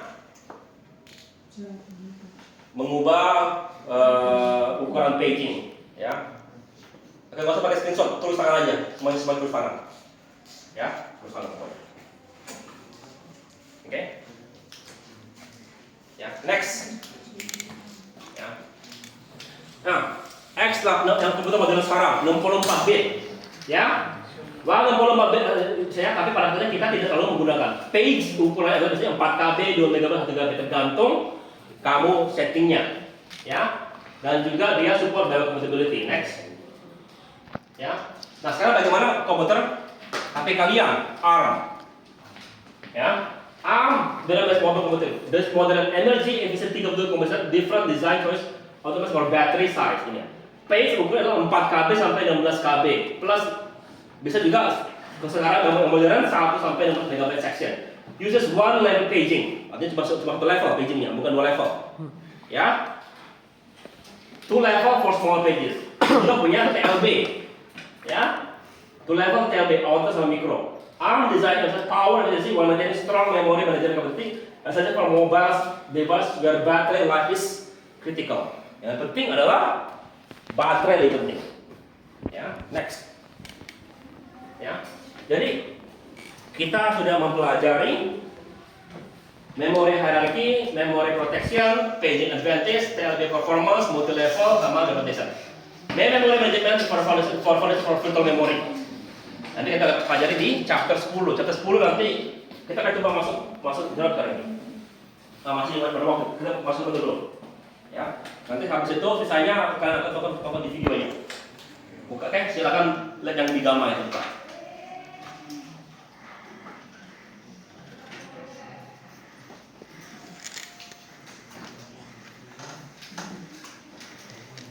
Oke ya, sekalian aku bilang minggu depan tugasnya adalah tuliskan bagaimana mengubah atau men-setting virtual memory di komputer kalian. Lalu pilih 4 ya, 4 praktis sama 4 saja ya untuk minggu depan lagi. Tapi minggu depan kita kan pada rabunya kan kita kan hanya periksa tugas kan. Tapi datanya adalah yang virtual memory, jadi bab 9. Nanti aku kasih tambahan videonya. Aku akan masuk sedikit ke sini. Nah, tugas yang pertama adalah tuliskan bagaimana dengan Windows gitu, ya, meng-setting virtual memory. Ya, langkah per langkah. Jadi kalau aku bikin langkah per langkah, ya, pastikan itu langkah per langkah yang bisa diikuti anak 2 SD gitu. Klik ini, klik ini, klik ini, klik itu, ya. Ya. Ya, bagaimana meng-setting virtual memory? Jelaskan apa efeknya gitu ya. Oke. Oke, bisa ngerti itu? Ya, kalau tugasnya adalah bab 4 soal ya. Ya. Bab 9 di sini, virtual memory. Ya. Next. Next mundur. Oke. Kita akan mengetahui fondasi virtual memory. Demand paging, copying and write, page replacement, frame allocation, tracing, memory bypass, kena memory, tapi sama example. Next, maju. Jadi kita lihat apa kegunaannya, core concept, concept model, set memory, sama kena memory. Next. Ini kita kawal. Oke. Jadi sekarang apa gunanya virtual memory? Ya, the problem. Memori kita terbatas. Dulu memoriku itu hanya 512 GB. Enggak, memori 12 GB. Megabyte alat besarnya memori dulu itu, ya, megabyte. Dan itu dianggap besar, ya. Sekarang aku baru tukar komputerku sekarang 30 GB ini, baru kemarin ininya. Komputer kemarin mati, motherboardnya. Motherboard mati. Kalau mau tukar motherboard sekarang tukar semuanya, ya. CPU tukar, memori tukar. Kenapa nggak pakai memori lama? Sampai aja. Saat memori motherboard yang baru jadi 5, motherboard lama jadi 4 support. Ya. Ya. Tapi 30 GB sudah jauh lebih besar, jauh lebih cepat. Dulu tuh kecepatannya 2600, sekarang 6000 kecepatannya. Baru kemarin aku tahu bahwa kenapa game ini nggak jalan emulator. Ada bottleneck ternyata, gara-gara CPU sama jadi kurang kuat. VGA bagus. Biasanya kita nggak pernah kalau game itu lagging gitu, kalau bilang VGA kan. Nah, saya baru ketahuan enggak, ternyata VGA sama CPU mesti kerja bersamaan itu. Kalau enggak bottleneck. Kemarin masa aku sempat nanya kalian untuk ortom bikin contoh apa pas aku bilang lakukan benchmarking, aku juga sudah bilang berapa besar bottleneck kalau salah. Aku sudah minta kembali salah ya. Kalau nggak salah, di tugas ortom kalian. Kalau aku dengan lakukan, ya aku tahu nyuruh kalian benchmarking, aku nyuruh juga cek berapa bottlenecknya antara VGA dengan CPU. Ya, ada baru kemarin. Biasanya aku kemarin nggak gitu pedulikan bottleneck sekian, tapi sekarang baru terasa. Oh, sekarang terasa gitu. Ya, oke. Kalau masuk sekarang cepat banget komputerku, itu alasannya. Tapi memori 32 GB pun itu masih kurang. Kenapa kurang? Karena program kita masih lebih besar daripada itu. Ya. Siapa sih yang pernah nonton Linus Tech Tips? Pernah lihat nggak itu? Dia bikin percobaan gitu. Dia bikin komputer yang memorinya sangat-sangat besar. Oke. Lalu dia jalankan Windows, lalu jalankan game apa, lalu dia cabut hard drive-nya. Apa yang terjadi? Jawabannya nggak apa-apa. Kenapa? Karena memorinya besar, seluruh Windows masuk ke dalam memori, seluruh game masuk ke dalam memori. Jadi nggak perlu dia ngakses hard drive. Kapan dia mulai crash? Ketika dia tidak ruangan ada autosave, baru crash gitu. Ya. Tapi selagi dia nggak perlu ngakses hard drive, itu nggak masalah. Tapi masalahnya, kamu punya uangnya nggak untuk seperti Linus bikin komputer semahal itu? Enggak kan? Aku aja 30 GB masih nggak cukup untuk Windows aja. Ya. Coba hard drive lepas, pasti mati untuk itu. Kenapa? 30 GB nggak cukup untuk Windows plus yang program lain. Oke? Ya. Jadi untuk itu kita perlu tambahan, yaitu tambahkan hard drive sedikit, ya. Yaitu dengan menggunakan memori resolusi bahwa memori kita terlihat tak terhingga. Kenapa? Karena data kita atau memori kita ada di dalam hard drive. Walaupun tak terhingga, tapi berapalah besar hard drive itu maksudnya tak terhingga. Oke?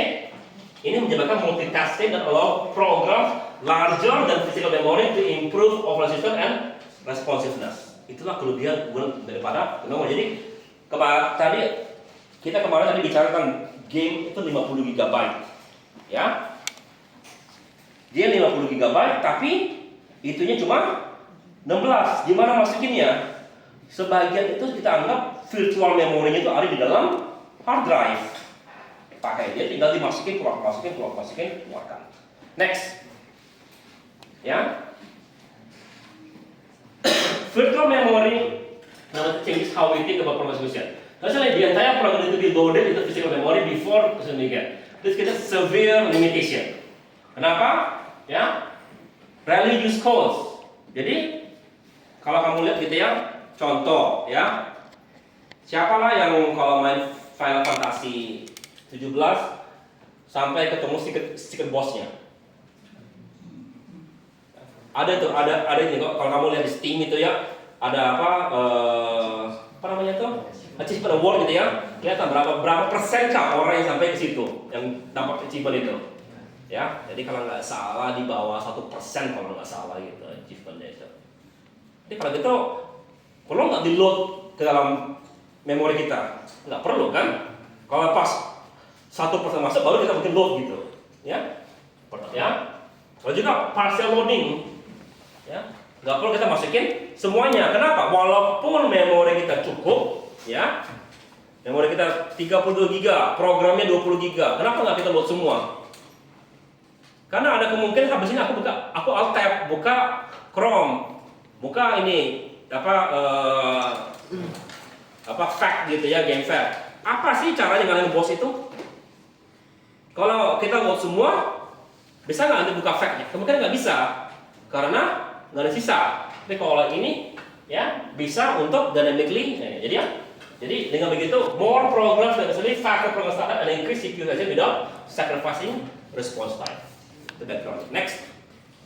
Ya.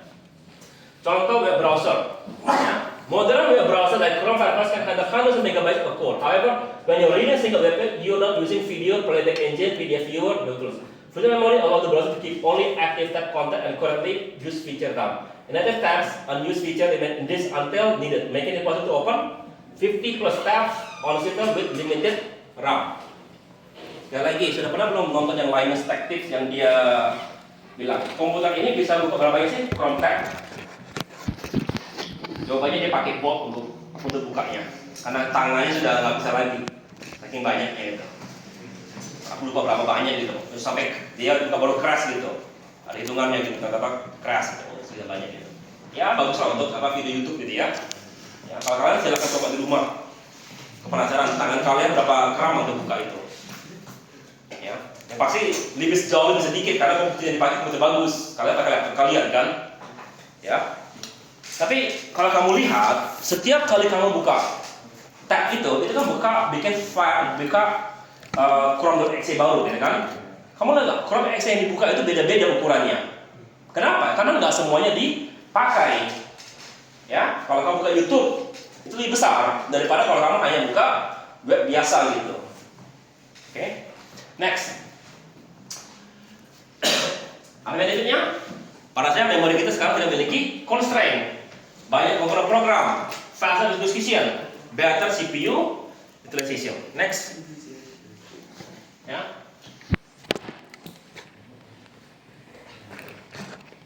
Nah, virtual memory bisa separate between logical and physical memory.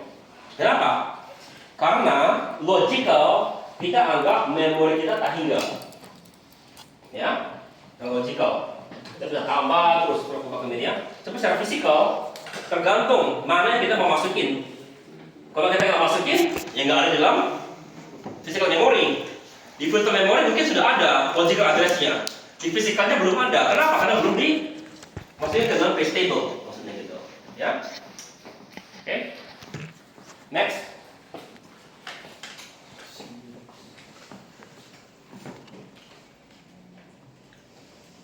Dan next lagi. Sekali lagi ya, virtual memory akan larger daripada physical memory, ya, sehingga bisa betul program larger daripada physical RAM. This diagram is like how nanti bisa perbaiki gambar ini. Pages of physical memory are this. When needed, they are swap in, and if necessary, ada pick a swap out. And if necessary, this swap out. This happens transparently in running program. The process never knows its pages are all in RAM. Kenapa? Karena program kita biasanya hanya bisa mengakses logical address. Dia lihat daripada ada semua bagian dia. Dia nggak tahu kalau secara fisikalnya nggak ada. Tapi secara logical ada semua di dalam RAM. Next, ya. Sekali lagi set memori tadi contoh ya, tadi set memori DLL itu ya cukup kita kasih pengalamatan yang sama. Oke? Ya. Next. Ya.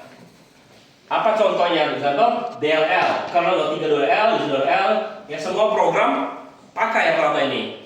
Jadi kalau punya 50 program, ada 5 mesti ada 50 ini. Tapi tidak cukup ada satu di dalam physical memory. Kalau ini apa? Ada namanya libs.so set objects, ya. Kalau kamu pegang ini adalah komennya. Next. Ya. Oke. Nah, kita sekarang akan memperhatikan bagaimanakah dari virtual memory dimasuk ke dalam memori.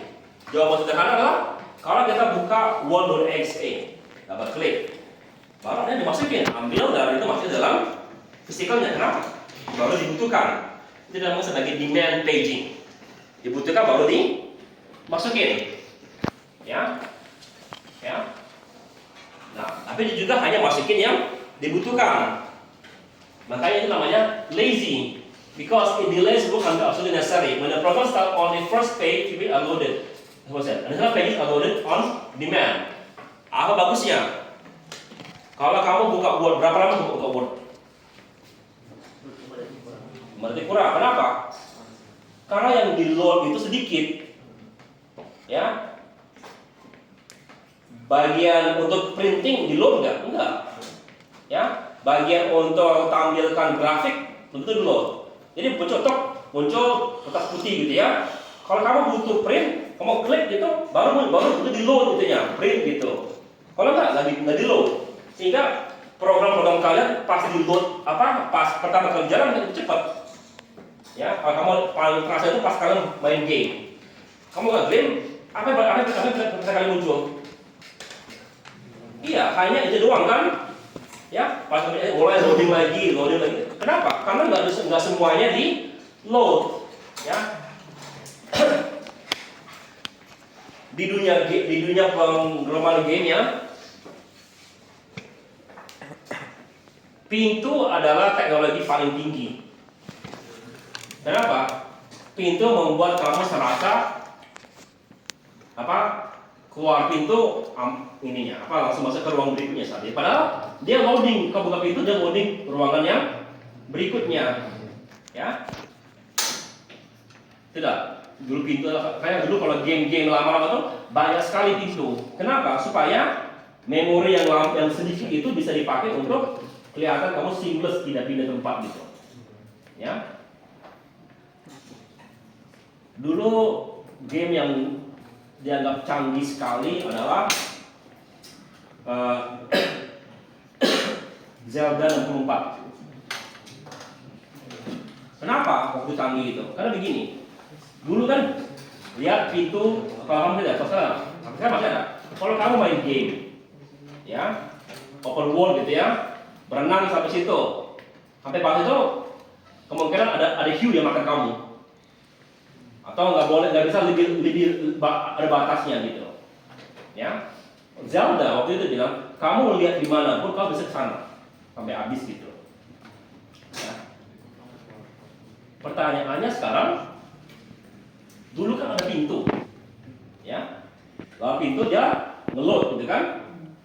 Nah sekarang bagaimana kalau tipe open world yang kamu jalan terus, gimana dia ngeload yang depannya itu? Iya, tapi dia mesti render kan? Tapi kapan dia tahu mesti masuk rendering? Kita bergerak, maksudnya sudah terrender kan? Itu kan butuh waktu kan? Nah, itu bagaimana caranya? Kira-kira apa yang membatasi itu? Ada perbedaan. Bukan rendering. Apa? Hampir. Yang lain? Iya, dia kan bergerak gitu kan? Kalau dia ke kiri gitu, gimana? Yang kanannya hilang gitu. Iya, itu benar. Tapi jawabannya kapan kamu tahu atau bagaimana kamu membatasi sehingga yang di render itu kecapai sebelum kamu sampai? Jawabannya adalah speed. Kenapa kok game-game lama kok karakter aku geraknya agak lambat? Ya kan lambat kan? Gitu kan? Karena dibatasi selama jadi jika kamu kalau bergerak itu render ke depannya itu kecapai. Ya.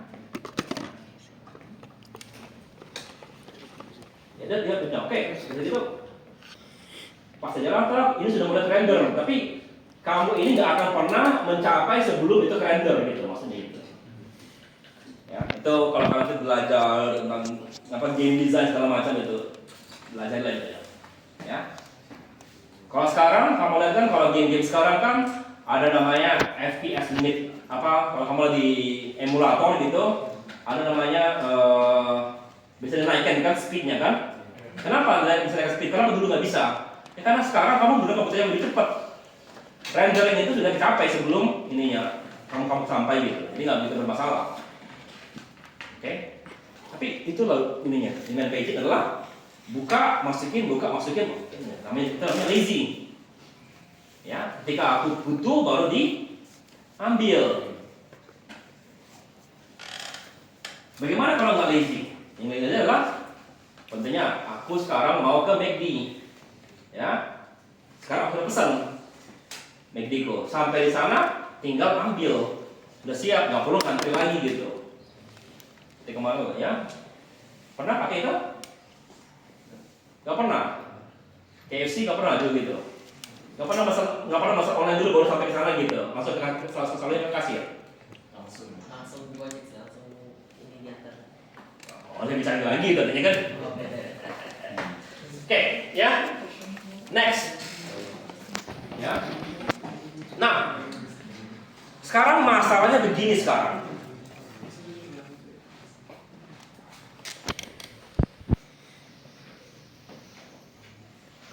Logical address-nya ada.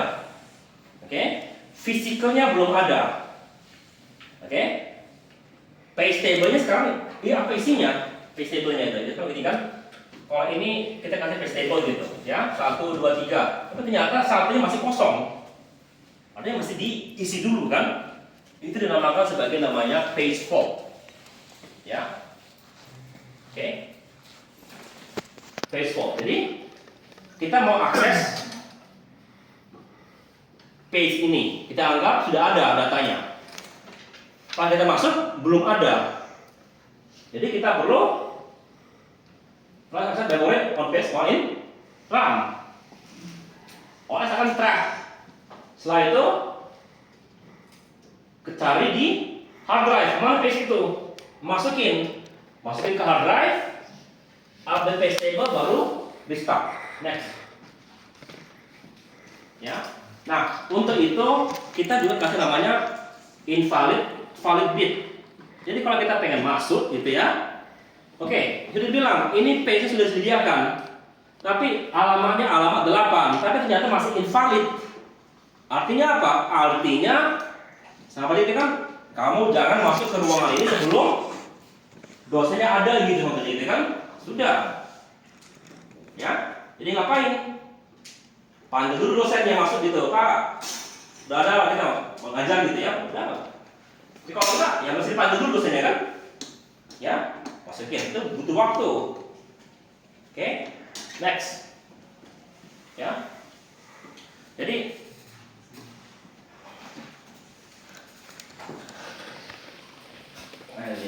ininya, slide itu perlu diperbaiki atau mau kasih tahu yang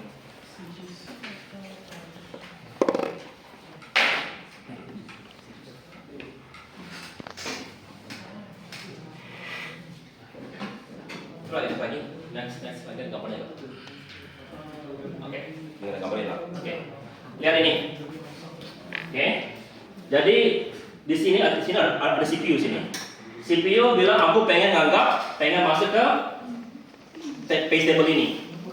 Ada nggak dia? Invalid. Maka OS akan bilang data itu belum ada.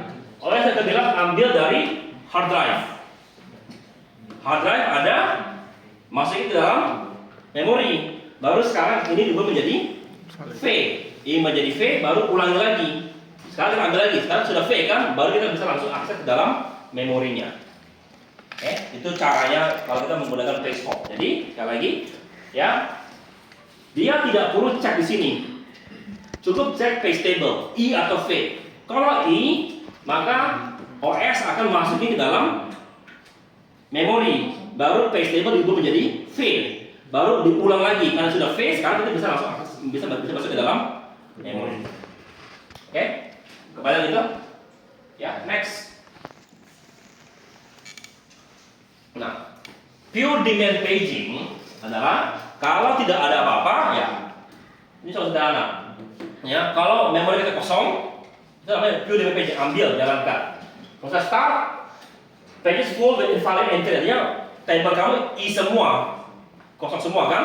Ambil, masukin gitu kan? Setiap kali kamu ambil, jadi V, masukin gitu ya. Ya, proses klasifikasi hasil kosong mirip page fault.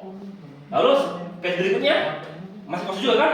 Page fault lagi. Jadi setiap kali kita akan masih kosong, akan page fault terus. Akibatnya itu agak lama. Gimana supaya lebih cepat? Next. Ya. Ya, jadi kalau kamu buka itu pure paging demand, means start with zero paging demand. However, modern OS uses pre-paging auto predictive loading. Maksudnya apa? Essentially startup core based on the things. UI mainframe. Jadi apa pertama kali muncul? Ada gambar Word gitu kan, biru gitu kan. Baru masuk ke dalam Word-nya kan. Kalian merasakan nggak? Komputer kita makin lama makin canggih, kok masih ada yang biru itu muncul? Mestinya kan sudah sangat cepat kan? Ya, jawabannya adalah ini berhubungan dengan IMK. Kalau nggak ada itu kita pusing orangnya. Masih ingat ada cerita gitu, ada program gitu, ya saking cepatnya nggak ada progress bar. Ya, banyak yang komplain, ujung-ujungnya dibikinlah progress bar 3 detik gitu ya. Apapun selalu 3 detik. Padahal nggak ada gunanya, hanya supaya kamu senang. Iya, supaya kamu senang gitu. Itu alasannya. Sama juga, yang biru itu paling supaya kamu senang. Ya, kenapa? Karena komputer-komputer yang sangat-sangat cepat, ya. Kalau komputer mungkin enggak, tapi kalau komputer yang sangat-sangat cepat gitu mahal sekali. Sama juga loadingnya kira-kira segitu juga waktunya. Dengan komputer yang murah, kenapa? Supaya kamu senang. Itu aja. Ya. Oke. Jadi apa yang tinggal saya? Main feature email, printing, equation itu nggak muncul. Ya. This only feature actually needs 700 megabytes of typical word session next. Nah,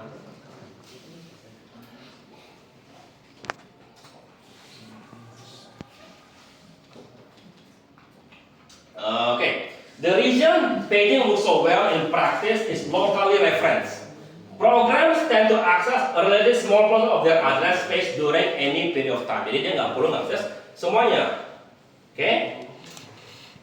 Temporal access memory location are likely to access again. Jadi ada maksudnya apa sekarang ini? Jadi begini sekarang, ya. Kenapa paging bagus? Saya bilang kan kalau kita akses kosong dia perlu bolak-balik kan. Nah ada caranya supaya lebih bagus lagi. Gimana? Jadi contohnya, ya, aku pengen panggil kamu, ya. Maka berikutnya aku akan panggil kamu dan kamu berikutnya gitu. Jadi kalau begitu langsung aja kalian berlima tegak gitu. Jangan sesuatu tegak. Langsung suruh lima tegak. Artinya begini, kalau kita perlu ngambil page 1, maka ambil juga page 2, page 3, page 4 atau page 5 gitu. Atau kalau kita begini bentuknya di dalam data kalian, di dalam hard drive kalian, kalau kita ambil ini, maka ambil juga semuanya itu juga langsung diambil. Masuk dalam page table. Ya, next. Oke, ya. Jadi dengan begitu, walaupun di main paging yang diambil bukan cuma satu, diambil sekaligus banyak gitu, positif. Ya, jadi ada perkiraan kira-kira apa yang bakal diambil berikutnya, karena biasanya kalau kita ambil satu, yang berikutnya juga bakal diambil. Oke, yang berikutnya copy and write. Oke, jadi tadi kita bicarakan swap in, swap out. Tadi kalau swap in 2 detik, swap out 2 detik, berapa waktu seluruhnya? 4 detik. Tapi masalahnya begini sekarang.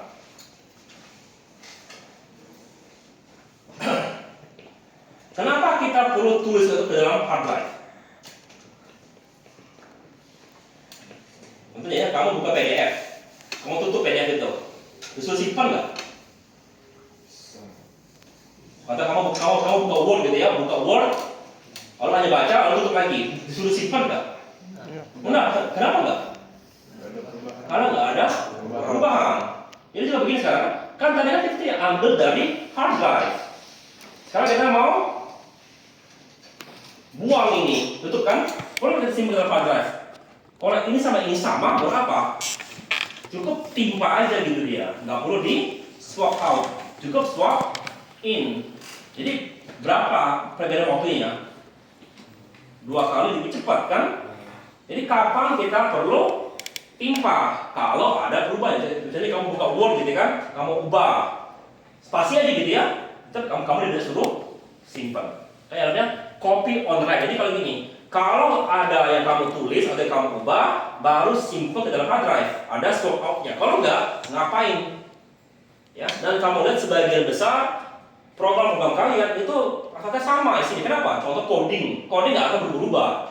Ada kalau program bisa berubah coding sendiri itu artinya gimana kok bisa program bisa berubah coding sendiri? Ya. Benefitnya akan jauh lebih cepat, lebih konsorsium, sama minimum I/O operation fork. Next. Ya, sekarang lihat ya. Proses 1, proses 2, ya. B, C ya. Nah, C ternyata kalau dia berubah baru bikin yang baru. Next. Review sample. Cell process might use one central memory. Without wait, ini copying ini call. If you run 100 command, maka bisa sampai 1 GB. Yang nggak perlu yang tercopy tanpa perlu. Ya. For almost the child will cause exact represent other place. This only overhead setting is hanya sampai kecilnya.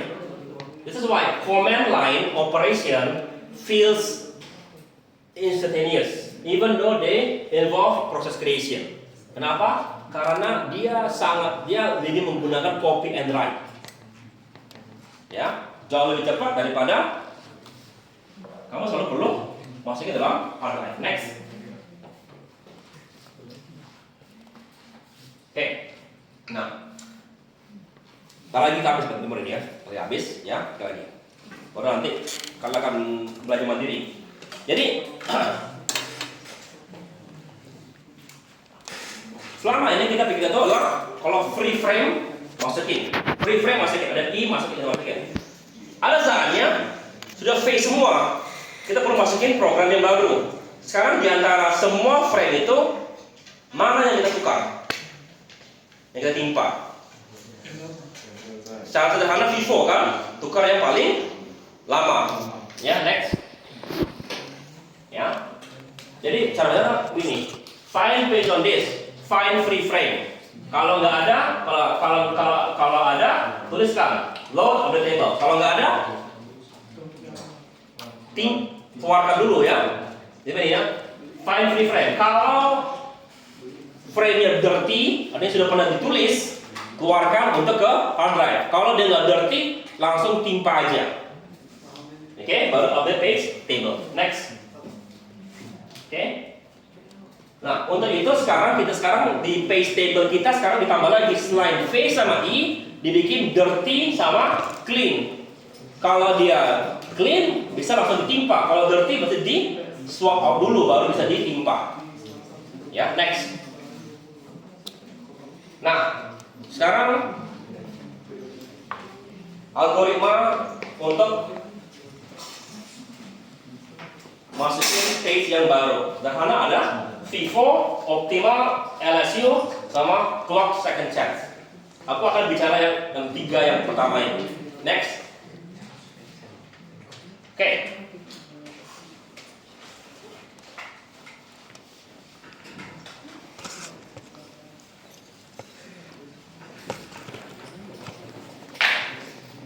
Tolong bacakan itu angka-angkanya. Kita mulai.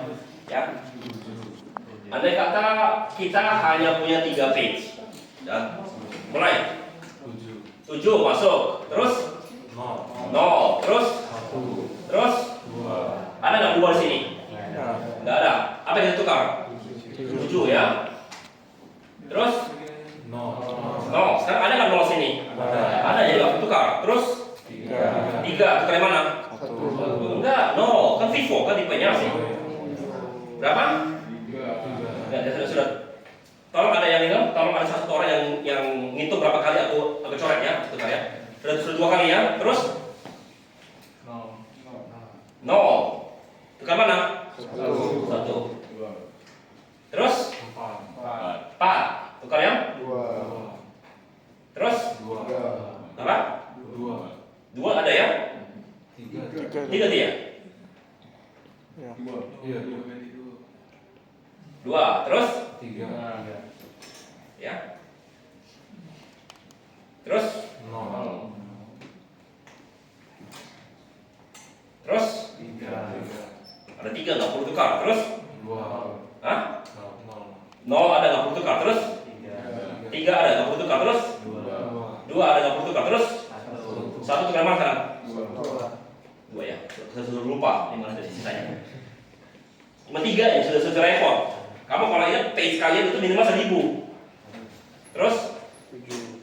7. Apa? 2. Terus?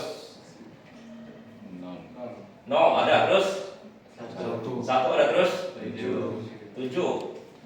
Satu ya? Ah, repot. Bingung kan sebenarnya? 3 aja repot intinya. Hah? Nol ke sini. Terus? Terus? Terus? Habis. Berapa coba tadi? 12. Sini bilang 15. Artinya ada yang pikir aku salah coret atau kalian salah hitung.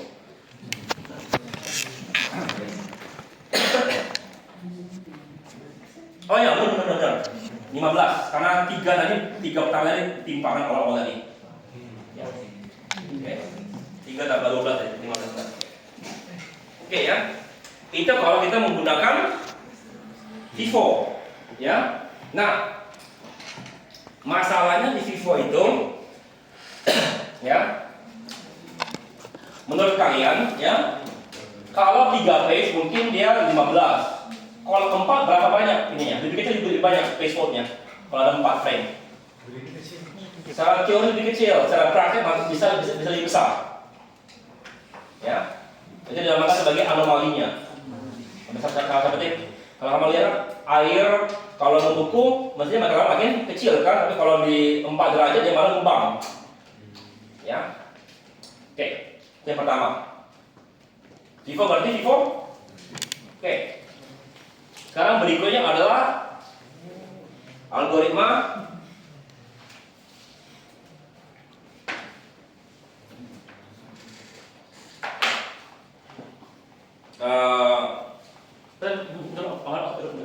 lebih banyak lagi. Optimal, maju. Oke. Pertama 7. Sama apa? 7. Terus? Terus? 2. Nah, sekarang di mana di antara ini yang akan dipakai berikutnya?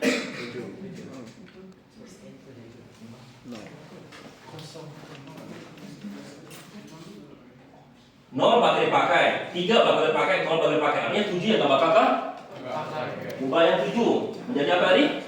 2. Terus? 0. 1. Apa? 3. Apa?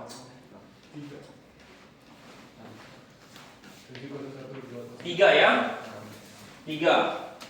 Di antara ini mana yang nggak akan dipakai? 1.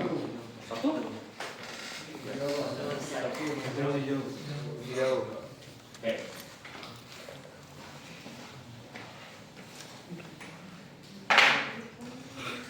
Tiga ya? Terus?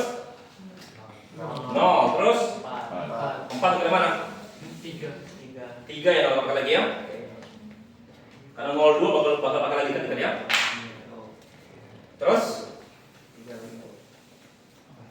Hah? 2. Artinya 0 ya, artinya bukan ini, apa tadi?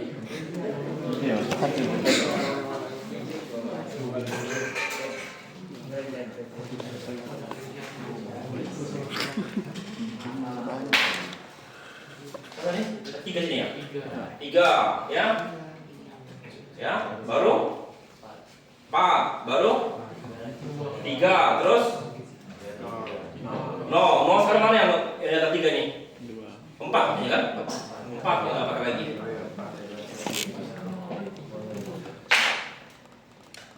Tadi 1 ya? Itu 0. Terus 3, terus 0, terus 3, terus 2, terus 1. Nah, terus 1 mana yang nggak? 3 tuh kan, yang 4. Terus 2, terus 0, terus 1. 7 betul kan? 2.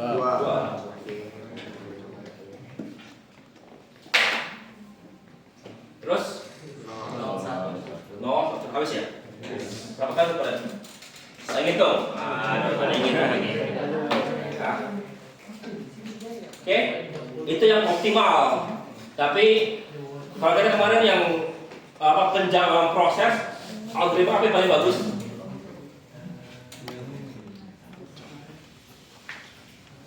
SJF, shortest job first adalah algoritma yang paling bagus. Kenapa nggak dipakai? Apa? Tidak realistis. Karena kamu mesti tahu mana yang akan muncul berikutnya kan? Ini enak, kita tahu apa yang akan muncul berikutnya. Maka kita bisa menggunakan algoritma optimal. Oke? Ya. Jadi optimal walaupun dia paling bagus nggak bisa dipakai. Karena kita nggak tahu kan, kamu tadi buka Word, sekarang mau buka Counter Strike. Oh jangan ketawa kalau aku dulu di Telkom dulu jam 11 malam lagi coding gitu disuruh berhenti tukar Counter Strike. Ya, karena mau dipakai untuk LAN game, suruh supaya semua yang ada di situ selama 1 jam diajak main CS, kalau nggak disuruh collab.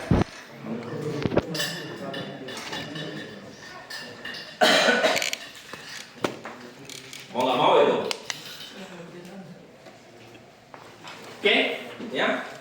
Nah sekarang gimana kalau kalian tadi LS sudah ya, list menurut namanya LRU, list apa itu? List adalah apa? List replace unit ini ya. Oke.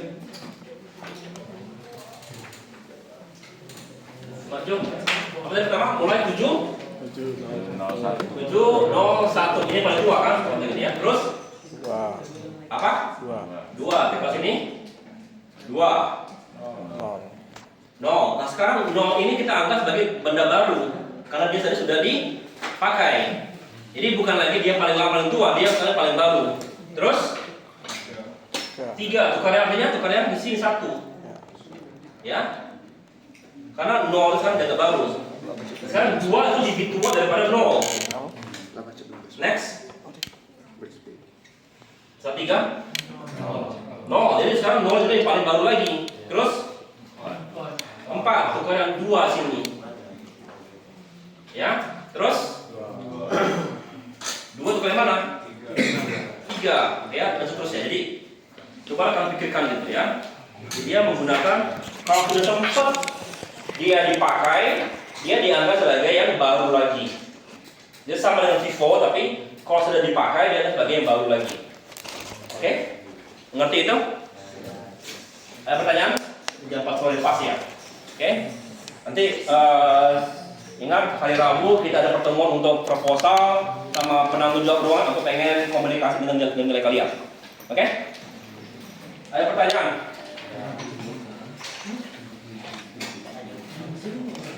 Jadi di print ya pusarannya.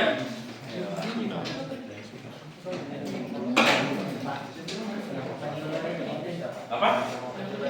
Enggak. Enggak, kalau itu ada semester. Jangan bilang selama ada semester 3 minggu lagi loh, 4 minggu lagi.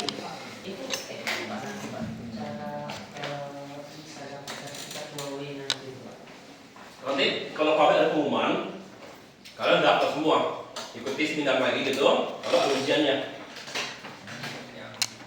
Dari semua yang sudah latihan itu ya Pak? Oke, pastinya di akhir semester, atau awal tahun gitu, mereka biasanya ada kan itu. Ya. Oke, ada pertanyaan? Oke, kalau nggak ada, selamat sore ya.